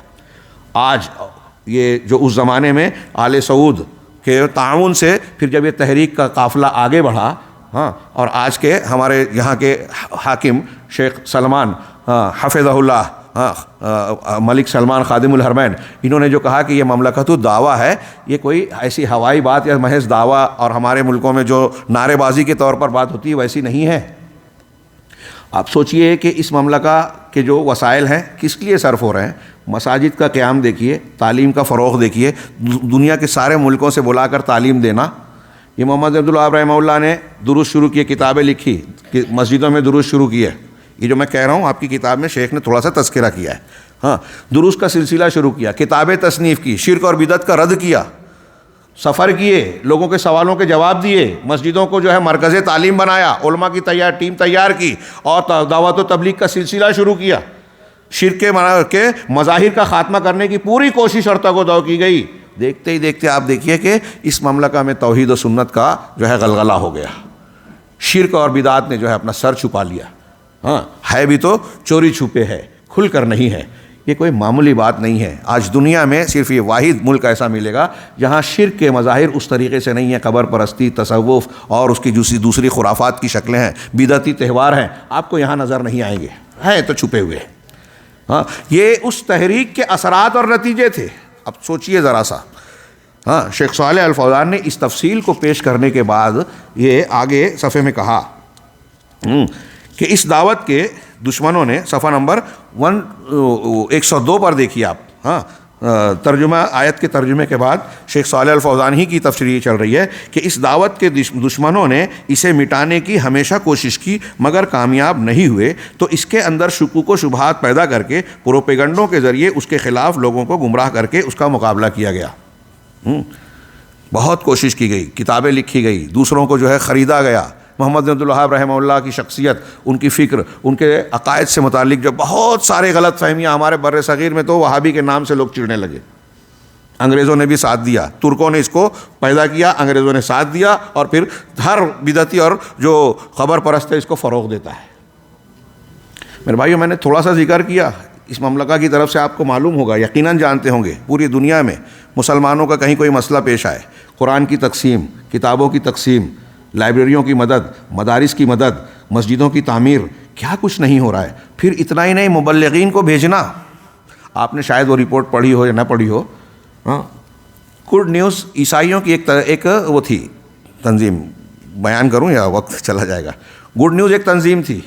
70 اور 80 کی دہائی میں ان کا کچھ معاملہ منظر عام پر آیا, لوگوں کے سامنے آیا میڈیا میں. تو اس میں یہ بتایا گیا کہ ان لوگوں کے پادریوں نے, جو عیسائیت کے مبلغین تھے ویٹیکن سے وابستہ, ان لوگوں نے یہ عہد و پیمان کیا تھا آپس میں کہ سن 2000 آتے آتے, یہ 70-80 میں میں نے پڑھا اسی زمانے میں. ہاں, صراط مستقیم برمنگھم میں بھی آیا اور دوسرے کچھ پرچوں میں بھی پھر وہ شائع ہوئی تھی تفسیر, کہ ان لوگوں نے یہ عہد و پیمان آپس میں عہد کیا تھا کہ 2000 آنے تک ہم انڈونیشیا کو, جو مسلم اکثریتی ملک ہے, اس کو عیسائی اکثریتی ملک بنا دیں گے, اور بر اعظم افریقہ جو مسلموں کے اکثریت کا حامل بر اعظم ہے, بر اعظم سمجھتے نا, ان کی اکثریت ہے, ہم وہاں محنت کر کے اس کو عیسائی اکثریت والا بر اعظم بنا دیں گے. اور اس کے لیے انہوں نے بہت زبردست و مضبوط پروگرامنگ کی, بہت خرچ کیا. یہ عیسائی مملکتیں اپنے آپ کو سیکولر اور نہ جانے کیا کیا کہتی ہیں, لیکن ہر حکومت جتنی عیسائی اکثریت والی حکومت ہے عیسائیت کی دعوت و تبلیغ کے لیے سالانہ کروڑوں ڈالر خرچ کرتی ہے. ہاں, یہ کہاں سے آتا ہے چرچ آف انگلینڈ کو پیسہ جو پوری دنیا میں وہ بانٹتا ہے؟ ہاں, اور پیٹرو ڈالر کے ذریعے سے عیسائی بنائے جاتے ہیں, مسلمان نہیں. خیر, تو وہ جب انہوں نے یہ کہا, باقاعدہ اس کے لیے پانی کے جہاز لنگر انداز رہتے تھے ہر وقت انڈونیشیا کے ساحل کے پر بندرگاہ میں, لوگوں کو لایا جاتا تھا, رجھایا جاتا تھا, عیسائی بنانے کے لیے سب کچھ کیا جاتا تھا, شباب کباب سب کچھ استعمال کیا جاتا, بہت کچھ کیا, تفصیل میں نہ جاتے ہوئے. ان کا یہ عہد تھا اور کوشش تھی. ہاں, کیا وہ کامیاب ہوئے؟ ہم یہ جانتے ہیں کہ کامیاب نہیں ہوئے. کامیاب کیوں نہیں ہوئے؟ اللہ کی شان, اللہ کا اصل کرنا ہے, لیکن ذریعہ کس کو بنایا رب العالمین نے. آپ جانتے ہیں کہ جب یہ چیزیں معلوم ہوئیں کہ عیسائی مشنریز نے افریقہ کے شہر شہر بستی بستی میں اپنی مشنریز کے مراکز قائم کیے ہیں, تو اس وقت خادم الحرمین ملک فہد رحمہ اللہ نے اپنے یہاں کے ذمہ داروں کے ذریعے سے جامعہ اسلامیہ اور دیگر جامعات کے فارغین جو افریقی اور انڈونیشیا کے تھے ان کو بلایا, میٹنگ لی, اور ان کے تعلق سے ان سے کہا کہ بھائی دیکھیے, آپ اپنے علاقے میں اسلام کی تبلیغ کیجئے, دین کا دفاع کیجئے, مسلمانوں کے اسلام کی حفاظت کرنے کی کوشش کیجئے. اس سلسلے میں آپ کو جو بھی چیز درکار ہے, مالی تعاون, علمی تعاون, اخلاقی تعاون, جو چاہیے ہم دیں گے. آپ کو دفتر کھولنا ہے, دفتر کے لیے ہم اسباب فراہم کریں گے, کتابیں, کیسٹس, جو چاہیے دیں گے. اس کا نتیجہ کیا نکلا کہ وہاں کے یہاں سے فارغ ہونے والے وہاں کے دعات و مبلغین نے, ان کو تنخواہیں اور دوسری چیزیں وہ آپ سمجھ سکتے ہیں, ہاں, وہ بھی فراہم کی گئیں. تو ان لوگوں نے ایک ایک داعی نے کئی بستیوں میں دعویٰ سینٹر قائم کیا, اور صرف قائم نہیں کیا, منہ توڑ جواب دیا. تو ان کو دوڑا کے پادریوں کا جو ہے تعاقب کیا. جس مسلم بستی میں جاتے تھے وہاں یہ جاتے تھے, اسلام کی تبلیغ کرتے تھے, اور بہت سے مقامات پر عیسائی پادریوں کو سے مقابلہ مباحثہ کیا. نتیجہ یہ نکلا کہ جو بر اعظم افریقہ کے مسلمانوں کو عیسائی بنانے آئے تھے ان میں سے کئی سو پادری مسلمان ہو گئے, الحمدللہ. کیا سمجھتے ہیں آپ؟ شیخ محمد بن عبد الوہاب اور مملکہ کی دعوت کا ایک حصہ ہے. اس کی تشہیر نہیں کی جاتی, اس کی تشہیر کرنے کی ضرورت بھی نہیں سمجھی جاتی اہل حق کے یہاں. لیکن جمہوریت اور خارجیت کے فروغ کے زمانے میں اگر مسلمان, میں اکثر کہا کرتا ہوں کہ کسی ایک کوئی غلطی نظر آ جاتی ہے اس مملکہ یا اہل توحید کے علماء کی طرف سے, تو اس کو رائے کا پہاڑ بنا کر پیش کیا جاتا ہے. سوشل میڈیا اور میڈیا میں اس کو ہنگامہ بنایا جاتا ہے. آپ دیکھیے کہ منفی خبریں عربوں کے تعلق سے فوراً عالمی میڈیا میں بھی آتی ہیں. لیکن شاہ فیصل کے زمانے میں اسلامک سینٹر ویٹیکن سٹی میں بن گیا, بڑی جتن کے بعد, رکاوٹوں کے باوجود, اور وہاں ایک ایسی لائبریری اور مسجد تعمیر کی گئی. عیسائیوں کا سینٹر ویٹیکن سٹی جو اٹلی کا ایک شہر تھا, اس کو الگ سے ایک چھوٹا ملک مان لیا گیا, اور پوپ پال کو وہاں کا سربراہ مانا جاتا ہے. وہاں بڑے جتن کے بعد وہ شاہ خالد اور ان کے زمانے سے وہ چیز بننا شروع ہوئی تھی, مختلف رکاوٹوں کے بعد کرتے کرتے شاہ فیصل کے زمانے میں مکمل ہوا, اور وہاں اسلامک سینٹر تیار ہے. ایسی لائبریری جو آپ کو اپنے ملکوں میں نہیں ملے گی. کس نے بنایا؟ مملکہ نے. ہاں, ایسی دعوت و تبلیغ کی اور دین کی قوت و اشاعت کی ایسی خاموش کوشش پوری دنیا میں جاری ہے, اور یہ چیز ان کو بے چین کرتی ہے جو اسلام دشمن ہے, حق کے دشمن ہے. اور انہوں نے اس کا جواب دینے کے لیے جو منصوبہ بنایا, ان کو سامنے دلائل تو نہیں ہے اس کو روک ٹوک سکیں, لہٰذا جو منصوبہ بنایا ایک طرف ایک معاشی, اقتصادی اور سیاسی راستوں سے تو وہ حملہ کرتے ہیں, نصاب تعلیم کے ذریعے وہ حملہ کرتے ہیں, لیکن شبہات کا فتنہ مسلمانوں میں پھیلانے کے لیے, مسلمانوں کو ٹکڑوں میں بانٹنے کے لیے, سلفی دعوت کو بدنام کرنے کے لیے استعمال کرتے ہیں مسلمانوں کے بیچ کے اپنے گرگوں کو آلہ کار بنا کر. اور ان میں ایسا مانتا ہوں کہ یہ جو مناہج بگڑے ہوئے مناہج ہے, دنیا میں جتنے بھی بدعتی ہیں سب اہل حدیث سے بغض رکھتے ہیں, سلفی سے بغض رکھتے ہیں. آسانی سے یہ فروخت ہوتے ہیں, آسانی سے یہ استعمال ہوتے ہیں اہل الحدیث اور سلفیوں کے خلاف, اور حقیقت میں قرآن و سنت کی دعوت کے خلاف. ہمارا یہ سادہ طبقہ سمجھنے کو تیار ہی نہیں ہے. ان علماء کو, ان دعوت کے علمبرداروں کو نشانہ بناتا ہے اور سمجھتا ہے کہ ہم تیر مار رہے ہیں. جی نہیں, آپ اسلام کو نقصان پہنچا رہے ہیں, اسلام کی دعوت کو کاش کو نقصان پہنچا رہے ہیں. شیخ اسی کی طرف اشارہ کر رہے ہیں. اب میری ان تصریحات کو سامنے رکھ کے شیخ کی بات پڑھیے کہ اس دعوت کے دشمنوں نے اسے مٹانے کی ہمیشہ کوشش کی, مگر کامیاب نہیں ہوئے, تو اس کے اندر شکوک و شبہات پیدا کر کے پروپیگنڈوں کے ذریعے اس کے خلاف لوگوں کو گمراہ کر کے اس کا مقابلہ کرنا چاہا, تاکہ لوگ اس دعوت سے متنفر ہو جائیں, دور ہو جائیں, اس کا ساتھ نہ دیں. ہاں, مگر لوگوں کا تعلق اس کے باوجود اتنی مخالفتوں کے باوجود لوگوں کا تعلق اس سے بڑھتا ہی گیا اور یہ مزید واضح ہو کر لوگوں کے سامنے آتی گئی. یہ دعوت اور یہ دعوت کا مشن سامنے آتا گیا, لوگوں نے اسے مزید قبول کیا اور موجودہ دور میں مزید عجیب و غریب اور مشتبہ افکار و نظریات دیکھ رہے ہیں جو اس ملک میں دعوت کے نام پر سرگرم ہے. شیخ اس ملک کی بات کر رہے ہیں, اب میں عرض کرتا ہوں, میں کہنا چاہتا ہوں کہ پوری دنیا میں ہے. ہاں, اور حیرت انگیز طور پر بات ہے, ہاں, دنیا میں آپ کو معلوم ہوگا کہ اسلام کی دعوت کو روکنے, بدنام کرنے, اس کے خلاف منفی پروپیگنڈا کرنے کے لیے 1000 سے زیادہ چینل کئی سال پہلے کی رپورٹ تھی, ایک پرچے میں سروے آیا تھا, 1000 سے زیادہ ٹی وی چینل تھے, ویب سائٹس کے تو شمار ہی نہیں ہیں, اخبارات, مجلات, جرائد. بعض لوگوں نے تجزیہ پیش کیا کہ 11 ستمبر کا جو ٹوئن ٹاور پہ حملہ ہوا تھا, جو ان کی ایک منصوبہ بند کوشش کا حصہ تھا, اس کے بعد سے پر ڈے یورپ اور امریکہ میں سلفیوں کے خلاف پر ڈے کم سے کم 1 یا 2 کتاب آ رہی ہے پر ڈے. ہاں, اتنی کوششوں کے باوجود حیرت انگیز, ڈبل حیرت انگیز بات یہ ہے کہ سب سے تیزی سے دنیا میں پھیلنے والا دین اسلام ہے. کتنے کمزور محسوس کر رہے ہیں ہم اپنے آپ کو, کتنے ٹوٹے پھوٹے ہیں, سازشوں کے ضرب اور اس کے زد میں ہے, لیکن پھر بھی مسلمان ہونے کا سلسلہ. اب کوئی بول سکتا ہے کہ جن مسلمانوں کو مارا جا رہا ہے, کاٹا جا رہا ہے, لوٹا جا رہا ہے, بے حیثیت بنایا جا رہا ہے, کیا وہ کسی کو ڈرا کر لالچ دے کے مسلمان بنا رہے ہیں؟ اگر کوئی یہ کہتا ہے, ہمارے یہاں جیسے کہتے تھے کہ بھئی یہ اہل حدیث کوئی ہوا, کہتے ہیں اس کو پیسہ دیا گیا, تو سوال یہ ہے کہ اگر میں نے کسی کو, ہم تھوڑے ہیں, ہمارے وسائل تھوڑے ہیں, ہاں, دوسرے مسلک کے لوگ زیادہ ہیں, ان کے وسائل زیادہ ہیں, اگر ہم نے کسی کو ایک رقم دے کے اہل حدیث بنا لیا ہے آپ کے کہنے کے مطابق, تو اس سے 10-20 ہزار یا کچھ زیادہ کر کے آپ اس کو واپس اپنے مسلک میں بلا لو. ہاں, یہی ہم عالم اسلام کے لوگوں سے کہنا چاہتے ہیں کہ آپ اتنی دھمکیاں دے رہے ہو, ڈرا رہے ہو. مسلمان ہونے کا مطلب میناکشی پورم کا جب معاملہ ہوا تمل ناڈو میں, اس کے بعد سے ہندوتوا کی زور پڑی. 80 کی دہائی میں یہ ایک واقعہ ٹرننگ پوائنٹ ہے ہندوستان کی سیاست کا, سماجی اور یہ ہندوتوا کی قوت پانے کا. میناکشی پورم, ایک گاؤں کے آدھے سے زیادہ تقریباً پورے لوگوں نے جو نچلے طبقے اکٹھا اسلام قبول کیا تھا. بڑا شور مچا, مختلف اخبارات نے لکھا, چینل اور ٹی وی رپورٹرس وہاں پہنچے, یہ الزام لگایا کہ پیٹرو ڈالر کی قوت ہے, لیکن وہاں کے لوگوں نے بیان دیا کہ نہیں, ہماری تو جو سہولیات نچلے طبقے کی حیثیت سے, وہ کیا کہتے ہیں, بیکورڈ ادر بیکورڈ کی بنیاد پر حکومتی سطح پر ہم کو جو سہولیات ملی تھی مسلمان ہونے کے بعد ہم سے وہ چھین رہی ہے. تو دنیا کا تو مسئلہ پیدا ہو رہا ہے ہمارا, ہم کیوں مسلمان ہوئے؟ خلاصہ یہ تھا ان لوگوں کا کہ 2 چیزیں اسلام کی ہمیں پسند آئی, ایک توحید, صاف شفاف توحید, گھما پھرا کے نہیں, اخوانی صوفی والی توحید نہیں, ہاں وہ بھی صحیح, یہ بھی صحیح, ہاں وہ آپ مندر میں پوچھتے, یہ قبر کو پوچھتا, وہ الگ ہے, یہ صحیح ہے, یہ کیسے ہو سکتا ہے؟ تو انہوں نے کہا کہ صاف شفاف توحید, اور دوسرے یہاں اونچ نیچ نہیں ہے, ہاں اونچائی اور نیچائی نہیں ہے, سارے انسان ہونے میں برابر ہیں تقوی کی بنیاد پر, جیسا کہ ہم جانتے ہیں. ہم اس کو سادگی سے پڑھ دیں, غیر مسلم کے لیے یہ اٹریکشن ہے, اس کے لیے اسلام کی حقانیت کی دلیل بن کر سامنے آئی. تو خیر یہ وہاں ہوا, اور ایسے بہت سے واقعات مخالفتوں کے باوجود یہ ہو رہا ہے.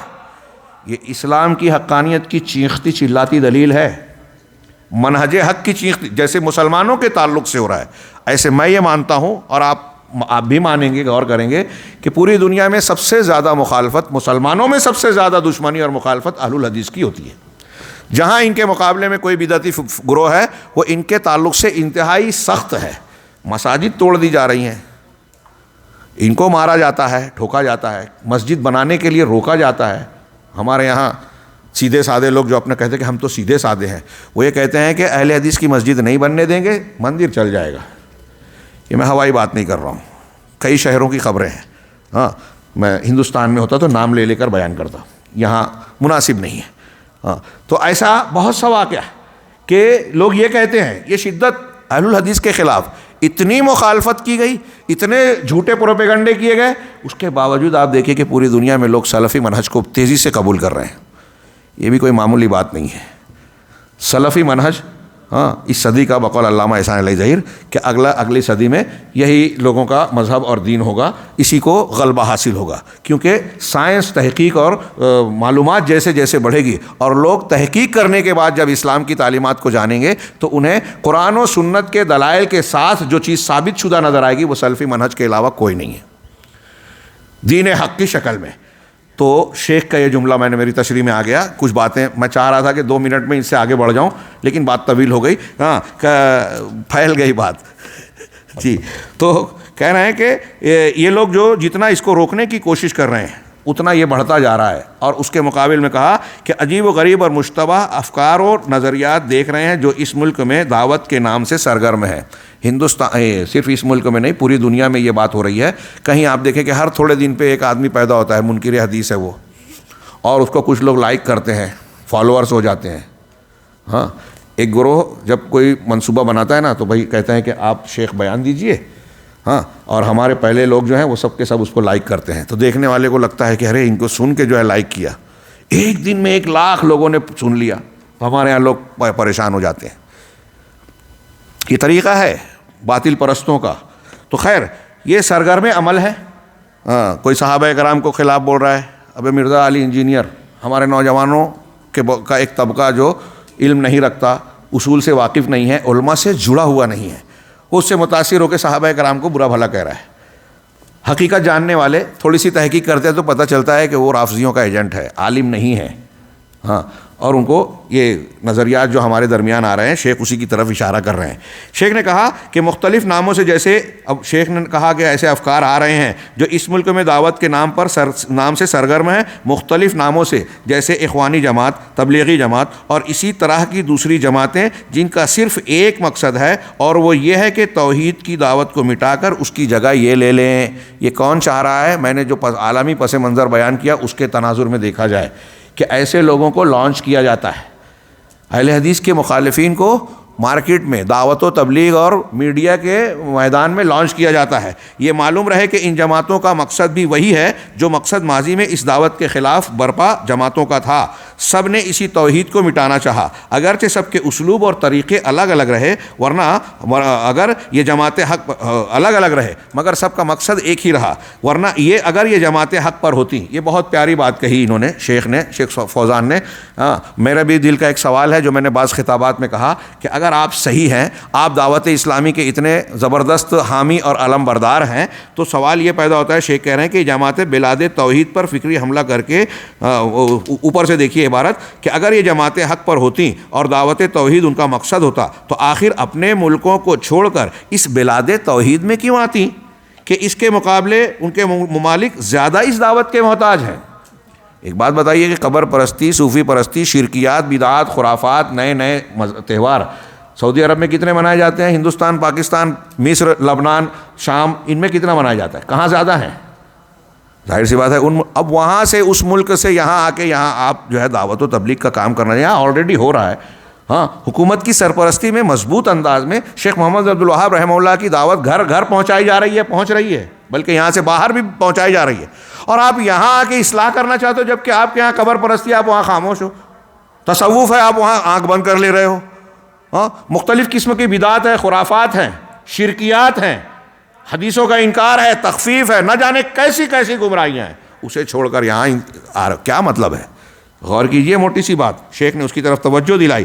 حقیقت یہ ہے کہ یہ جماعتیں بلاد توحید پر فکری حملہ کر کے اس کے اصلاحی منہج اور اسلوب کو بدلنا چاہتی ہیں، نوجوانوں کو دھوکہ دینا چاہتی ہے، ان کے اندر فتنے اور دشمنی پیدا کرنا چاہتی ہے، کیونکہ یہ دیکھتے ہیں کہ اس ملک کے لوگ متحد ہو کر حکمراں اور رعایا سمیت خوشحالی کی زندگی گزار رہے ہیں۔ عوام کا ایک طبقہ یہاں بہت بڑی نعمت ہے کہ ایک طرف حکومت اور عوام میں ناراضگی نہیں ہے، احتجاجات اور ویسا ہے جو تھوڑا موڑا تو وہ کچھ کم علمی کی وجہ سے کچھ لوگ کر بیٹھتے ہوں گے یا ان اثرات کی وجہ سے۔ دوسرے یہ کہ علماء کرام، دعات اسلام حکومت سے، عوام سے جڑے ہوئے ہیں۔ یہ آپ کے دعویٰ سینٹر، یہ دعوت و تبلیغ کے مراکز، یہ علماء جو آپ سے جڑے ہوئے ہیں نا، اس کو ہلکی پھلکی نعمت مت سمجھیے۔ اب لوگ جہاں بھی رہتے ہیں، ہندوستان، پاکستان کے جو بھی ہوں، آپ وہاں کے دور دراز کے دیہاتوں میں جائیے، ہم نے دیکھا ہے آنکھوں سے، آپ نے بھی یقیناً دیکھا ہوگا کہ ایسے مقامات بھی ہیں جہاں ایک بھی عالم نہیں ہے۔ ان بستیوں میں اسلام کی بنیادی تعلیم بچوں کو اور نسلوں کو پتہ نہیں ہے، اپنے آپ کو مسلمان کہتے ہیں لیکن وہ ہندوانہ اور مشرکانہ رسوم و رواج کو اختیار کرتے ہیں اور اس میں کوئی حرج نہیں محسوس کرتے. ایسے گاؤں ہیں جہاں کوئی مر گیا تو نماز جنازہ نہیں پڑھائی جاتی, میت کو غسل دینے کا طریقہ کسی کو نہیں پتہ, دفن کر دیا, 2 مہینے بعد کوئی مسلمان ایسا جانکار آیا تو کہا کہ ہمارے فلاں 2 مہینہ ہو گیا, چلیے ان کے قبر پر نماز جنازہ پڑھ دیں. یہ موٹی موٹی 2-4 باتیں, کیا کچھ وہاں خرابیاں ہیں اندازہ نہیں لگے گا, لگائیے. یہ آپ کو ہر وقت اویلیبل ہیں, آپ ملاقات نہیں تو فون سے بات کر سکتے ہو, سینٹر پہ آ سکتے ہو, کتابیں لے سکتے ہو. کوئی چھوٹی نعمت نہیں ہے میرے بھائیوں. اور یہ کس نے انتظامات کیے ہیں؟ اس انتظام کرنے والے پر یہاں تنقید کی جاتی ہے. کتنی ناشکری کی بات ہے, احسان فراموشی کی بات ہے کہ جو پورے عالم اسلام کے لیے محنتیں کوششیں کر رہے ہیں, ان کی خیر زیادہ ہیں, غلطیاں انسان ہونے کی حیثیت سے ہو سکتی ہیں, ان کو آپ خیرات کو, بھلائیوں کو نظر انداز کر دیں, دعوت کے مثبت پہلوؤں کو جو ہے حاشیے میں ڈال دیں میں, اور دنیا کے سامنے ان کی غلطیوں کو جو رائی ہیں پہاڑ بنا کر پیش کریں اور ان کو بدنام کرنے کی کوشش کریں. کیا آپ بھی یہ چاہتے ہیں کہ یہ حکومت ختم ہو جائے اور یہاں بھی وہی زندہ باد مردہ باد اور نعرے بازیاں, جان مال عزت و آبرو جہاں محفوظ نہیں ہے وہ ماحول یہاں بھی پیدا ہو جائے, یہاں بھی امن چین غارت ہو جائے؟ یقیناً چاہے یہ زبان سے نہ کہیں لیکن ان دعوتوں کا مقصد پوشیدہ یہی ہے. ان کا نہیں ہے تو ان کے پیچھے جو ان کے آقا ہے ان کا مقصد یہی ہے. چنانچہ عقیدہ توحید اور منہج سلف پر یہاں کے لوگ متحد ہو کر حکمراں اور رعایا سمیت خوشحالی کی زندگی گزار رہے ہیں. یہ ان کے لیے چبھن ہے. ہاں, عقیدہ توحید اور منہج سلف پر قائم ہے, شریعت کا نفاذ ہے, حدود و قصاص قائم ہو رہے ہیں. ہاں, امر بالمعروف اور نہی المنکر کا فریضہ انجام پا رہا ہے. ہمارے جماعت اسلامی کے دوست و احباب سے گفتگو ہوتی تھی کہ میں پوچھتے تھے بھائی ایرانی حکومت یا خمینی کی آپ اتنی تعریف کیوں کرتے ہو؟ تو کہتے ہیں کہ وہاں حدود کا نفاذ کر دیا گیا. میں نے کہا سعودی عرب میں تو برسوں سے نافذ ہے, کبھی میں نے آپ کو ایک جملہ نہیں سنا کہ اس کی تعریف کی ہو. ہاں وہ الگ بات ہے. کہا الگ کیسے ہے؟ ہاں وہاں وہ خاندانی حکومت ہے. تو خاندانی حکومت غلط ہے؟ ہاں دیکھیے حضرت امیر معاویہ کو اس لیے کہتے ہیں کہ انہوں نے یزید کو جو ولی عہد بنایا. بعض روایتیں کہتی ہیں کہ حضرت علی نے حضرت حسن کو بنایا, وہاں خاموش. خیر یہ ایک, ابھی میں اس بحث میں جاؤں تو لمبی ہو جائے گی. انتہائی بیہودہ, میں جو بولا نا کہ مفکرانہ انداز میں, دانشورانہ انداز میں حماقت کی باتیں, شریعت میں بھی ایسا ہی استدلال کرتے ہیں. اب وہاں یہ کرتے ہیں. پھر میں نے سوال کیا کہ اچھا ایک کوئی ایسی مثال بتائیے کہ ایران میں کسی زنا کرنے والے کو سزا دی گئی ہو. کہا ہے ہمارے ایک مثال میرے علم میں تو نہیں ملے گی. کیوں؟ ایک زانیہ پکڑے جائیں گے, کہیں گے ہم متا کر رہے تھے. وہاں فضیلت کی بات ہے. سابق صدر ہاشمی رفسنجانی اپنے صدارت کے زمانے میں کہتا ہے کہ ایران عراق جنگ میں بہت سارے مرد مر گئے, زیادہ سے زیادہ متا کرو اور اولاد پیدا کرو. ایران کو پبلک کی ضرورت ہے. متا کی عام ترغیب دی, مطالبہ کیا. یہ ان کے یہاں فضیلت کی بات ہے. ان کی کتابوں میں ایک مرتبہ کسی نے کیا تو اس کا درجہ حضرت حسن کے برابر 2 کیا تو حسین کے برابر 3 کیا تو حضرت علی کے برابر 4 کیا تو رسول اللہ صلی اللہ علیہ وسلم, اور 5 کیا تو ہمارے عبید اللہ کشمیری صاحب یہ روایت پڑھ کے پیش کرتے تھے کہ اگر 5 کر لیا تو اب ان سے بھی افضل ہو گیا.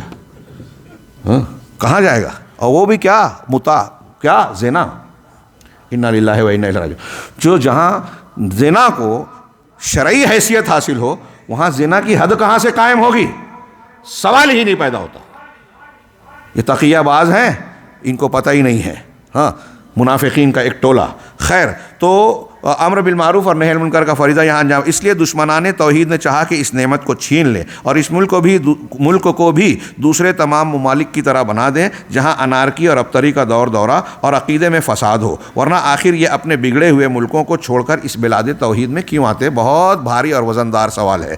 چنانچہ ان جماعتوں نے آ کر ہمارے نوجوانوں کو مغالطے میں ڈال دیا, دھوکہ دیا. یہ ان کے گمراہ کن افکار سے متاثر ہوئے, پھر اپنے ہی سماج میں اجنبی بن کر رہنے لگے, اعتراض کر رہے ہیں, سوال اٹھا رہے ہیں, اپنے رہنماؤں اور علماء پر شک کرنے لگے. اس طرح ان کے اندر عقیدے کی غیرت ختم ہونے لگی اور یہ اپنے ہی ملک کے خلاف ہر پروپیگنڈے کے پیچھے بھاگنے لگے. ورنہ آج بھی اس ملک کے اندر الحمدللہ ایسے غیرت مند لوگ موجود ہیں جو دین و عقیدے کا دفاع کرتے ہیں, دشمنوں کی چال کو انہی کے سینوں سے واپس کر دیتے ہیں اور زرق و برق ناموں سے دھوکہ نہیں کھاتے اور نہ ہی جھوٹے جوش سے متاثر ہوتے ہیں. یہ منہج سلف پر قائم ہے. صحیح طریقے کو اختیار کیے ہوئے ہیں اور اسی کی دعوت دیتے ہیں. ملک کے عام طور سے لوگ، یہاں انہوں نے کہا کہ ایسے لوگ موجود ہیں، ایسے لوگوں کا الحمدللہ غلبہ ہے اور ایسے علماء کا غلبہ ہے. ہاں، اور جب کہ آپ نے علماء کی ان قیمتی باتوں کو سن لیا، جن کا اب شیخ صالح علیہ السلام کو صاحب کتاب کہہ رہے ہیں کہ جب آپ نے علماء کی ان قیمتی باتوں کو، مفید باتوں کو سن لیا، جن کے اندر انہوں نے فرقہ بندی اور اختلاف و انتشار کو واضح کیا اور بتایا کہ یہ نعمتوں کے زوال اور مصیبتوں کے آنے کا سبب ہے، اس لیے ان باتوں سے نصیحت پکڑو اور اس ملک کے اندر ان نعمتوں پر شکریہ ادا کرو، اللہ کا شکر ادا کرو جنہیں شمار نہیں کر سکتے، جن میں سب سے بڑی نعمت عقیدہ توحید ہے، نفاذ شریعت اور امن و امان ہے. واقعی یہ بات سچ فرمائی، آپ اس پر غور کیجئے. توحید یہاں جس طرح سے عام ہے، ہاں، دینی تعلیم کو آپ سکھا سکتے ہیں، امن و امان قائم ہے، دن اور رات میں آپ کو کوئی خوف نہیں ہے. یہاں خواتین کی عزتوں کو، آپ کے مال و جان کو اس طریقے کا خوف و خطرہ نہیں ہے جیسے آپ دوسرے ممالک میں دیکھ رہے ہیں، اور بہت ساری دوسری چیزیں. ہاں، اسی طرح علم دین کی نشر و اشاعت ہے. اس ملک کے باشندے خوشحال ہیں. برائی تو ہر جگہ اور ہر زمانے میں پائی جاتی رہی ہے، مگر یہاں عقیدہ محفوظ ہے. برائی کون سی سرزمین ہے ہاں جہاں برائی نہیں ہے، اور کون سا زمانہ ہے جہاں غلطیاں نہیں ہوئی. نبی کریم صلی اللہ علیہ وسلم کا زمانہ سب سے بہتر زمانہ ہے، لیکن بعض واقعات اس سماج میں بھی ہو گئے جبکہ اس سے بہتر زمانہ تصور نہیں کیا جا سکتا. کیوں؟ یہ بشری وہ ہے اور دارالامتحان ہے. انسان کے اندر دونوں قسم کی صلاحیتیں اللہ رب العالمین نے رکھی ہے، تو غلطیاں ہو سکتی ہیں ہاں، لیکن یہ دیکھا جائے گا کہ کہاں نیکیاں غالب ہیں. ہاں، دین کا غلبہ ہے، اصولوں کا غلبہ ہے، حدود نافذ ہوتے ہیں یہاں. ہاں، دعوت دین کا کام ہو رہا ہے. دعا ہے کہ اللہ تعالی ہمارے حکمرانوں کو مزید ہدایت دے، ان کی اصلاح فرمائے، نیز انہیں ہر طرح کی کامیابی سے سرفراز فرمائے. وقت کتنا ہے؟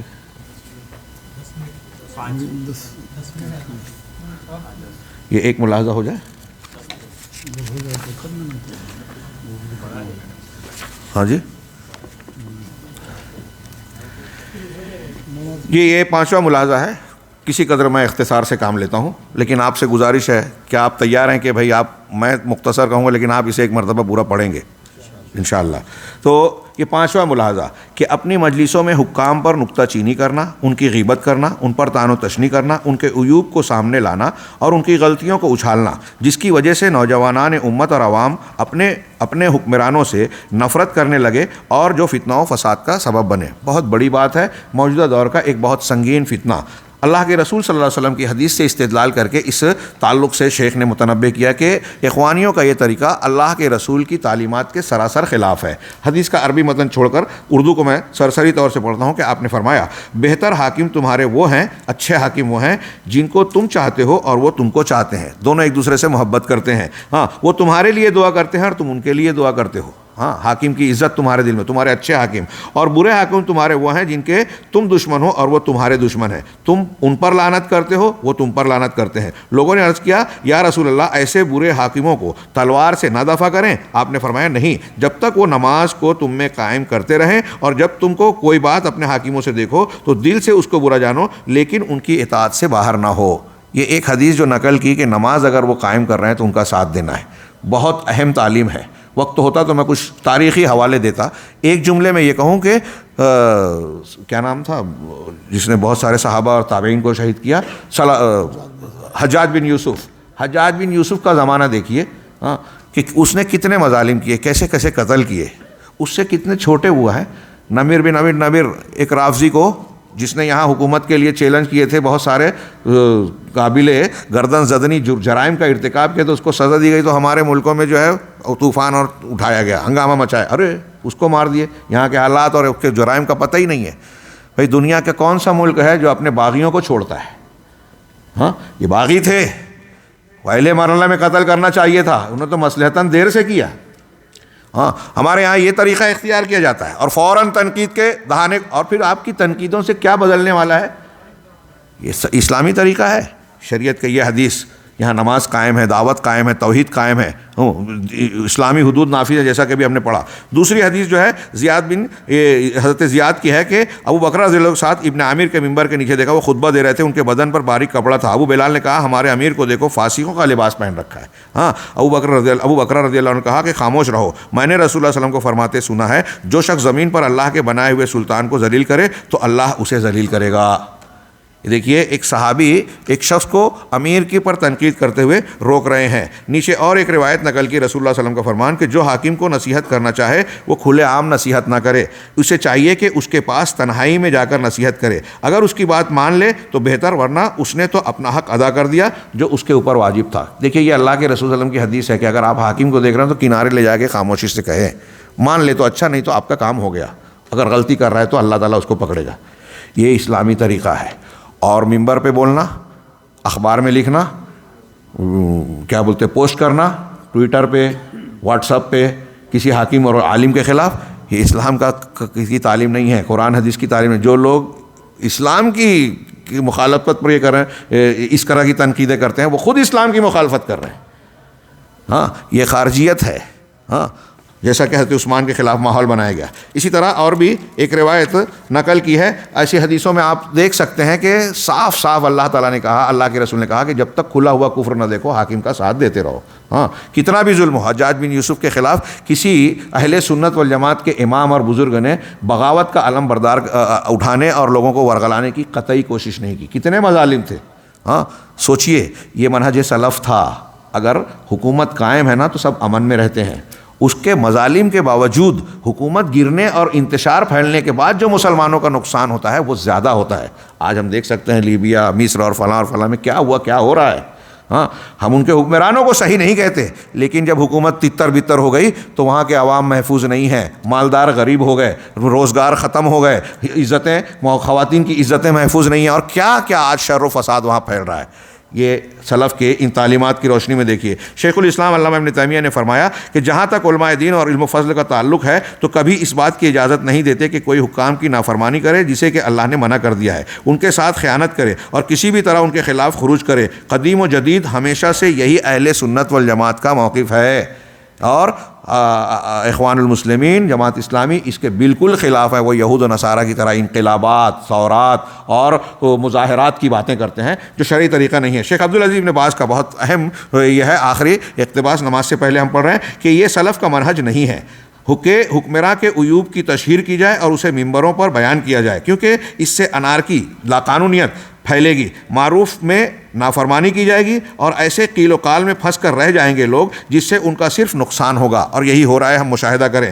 ہاں سلف کے نزدیک صحیح طریقہ یہ ہے کہ حکمرانوں کو صحیح شرعی طریقے سے نصیحت کی جائے, ان کے پاس جا کر یا خط و کتابت کے ذریعے یا ان علماء سے مل کر جن کا تعلق حکمرانوں سے ہوتا ہے. کتنا بہترین طریقہ بتایا کہ اسے خیر کی طرف رہنمائی کی جا سکے اور منکر پر نکیر کی جائے, مگر مرتکب منکر کا نام نہیں لیا جائے گا, نام لیے بغیر اس کی اصلاح کی کوشش کی جائے گی. چنانچہ زنا, شراب, سود پر نکیر کی جائے گی, مگر ان گناہوں کے مرتکب کا نام نہیں لیا جائے گا. صرف گناہوں پر نکیر کرنے کو کافی سمجھا جائے گا, ان سے ڈرایا جائے گا, مگر کسی کا نام نہیں لیا جائے گا, نہ حاکم کا اور نہ ہی غیر حاکم کا. اصلاح کرنے کے لیے نام نہیں لیا جائے. اور دینی معاملات میں بدعت و خرافات میں جب اس کا نقصان عوام کو ہو رہا ہے, دھوکہ کھا رہے ہیں, تب نام لینا ضروری ہوتا ہے. یہ بھی حدیثوں سے ثابت ہے. ان واضح احادیث و آثار سے حکام کے ساتھ برتاؤ کرنے میں سلف کا منہج واضح ہو جاتا ہے کہ ان کے لیے دعا کرنی چاہیے اور ان کے ظلم پر صبر کرنا چاہیے, نہ ان کے عیوب کو بیان کرنا چاہیے اور نہ ان کی غیبت کرنی چاہیے. ان کی غیبت دوسروں کی غیبت سے زیادہ سخت ہے. آپ عام انسان کی کرتے ہو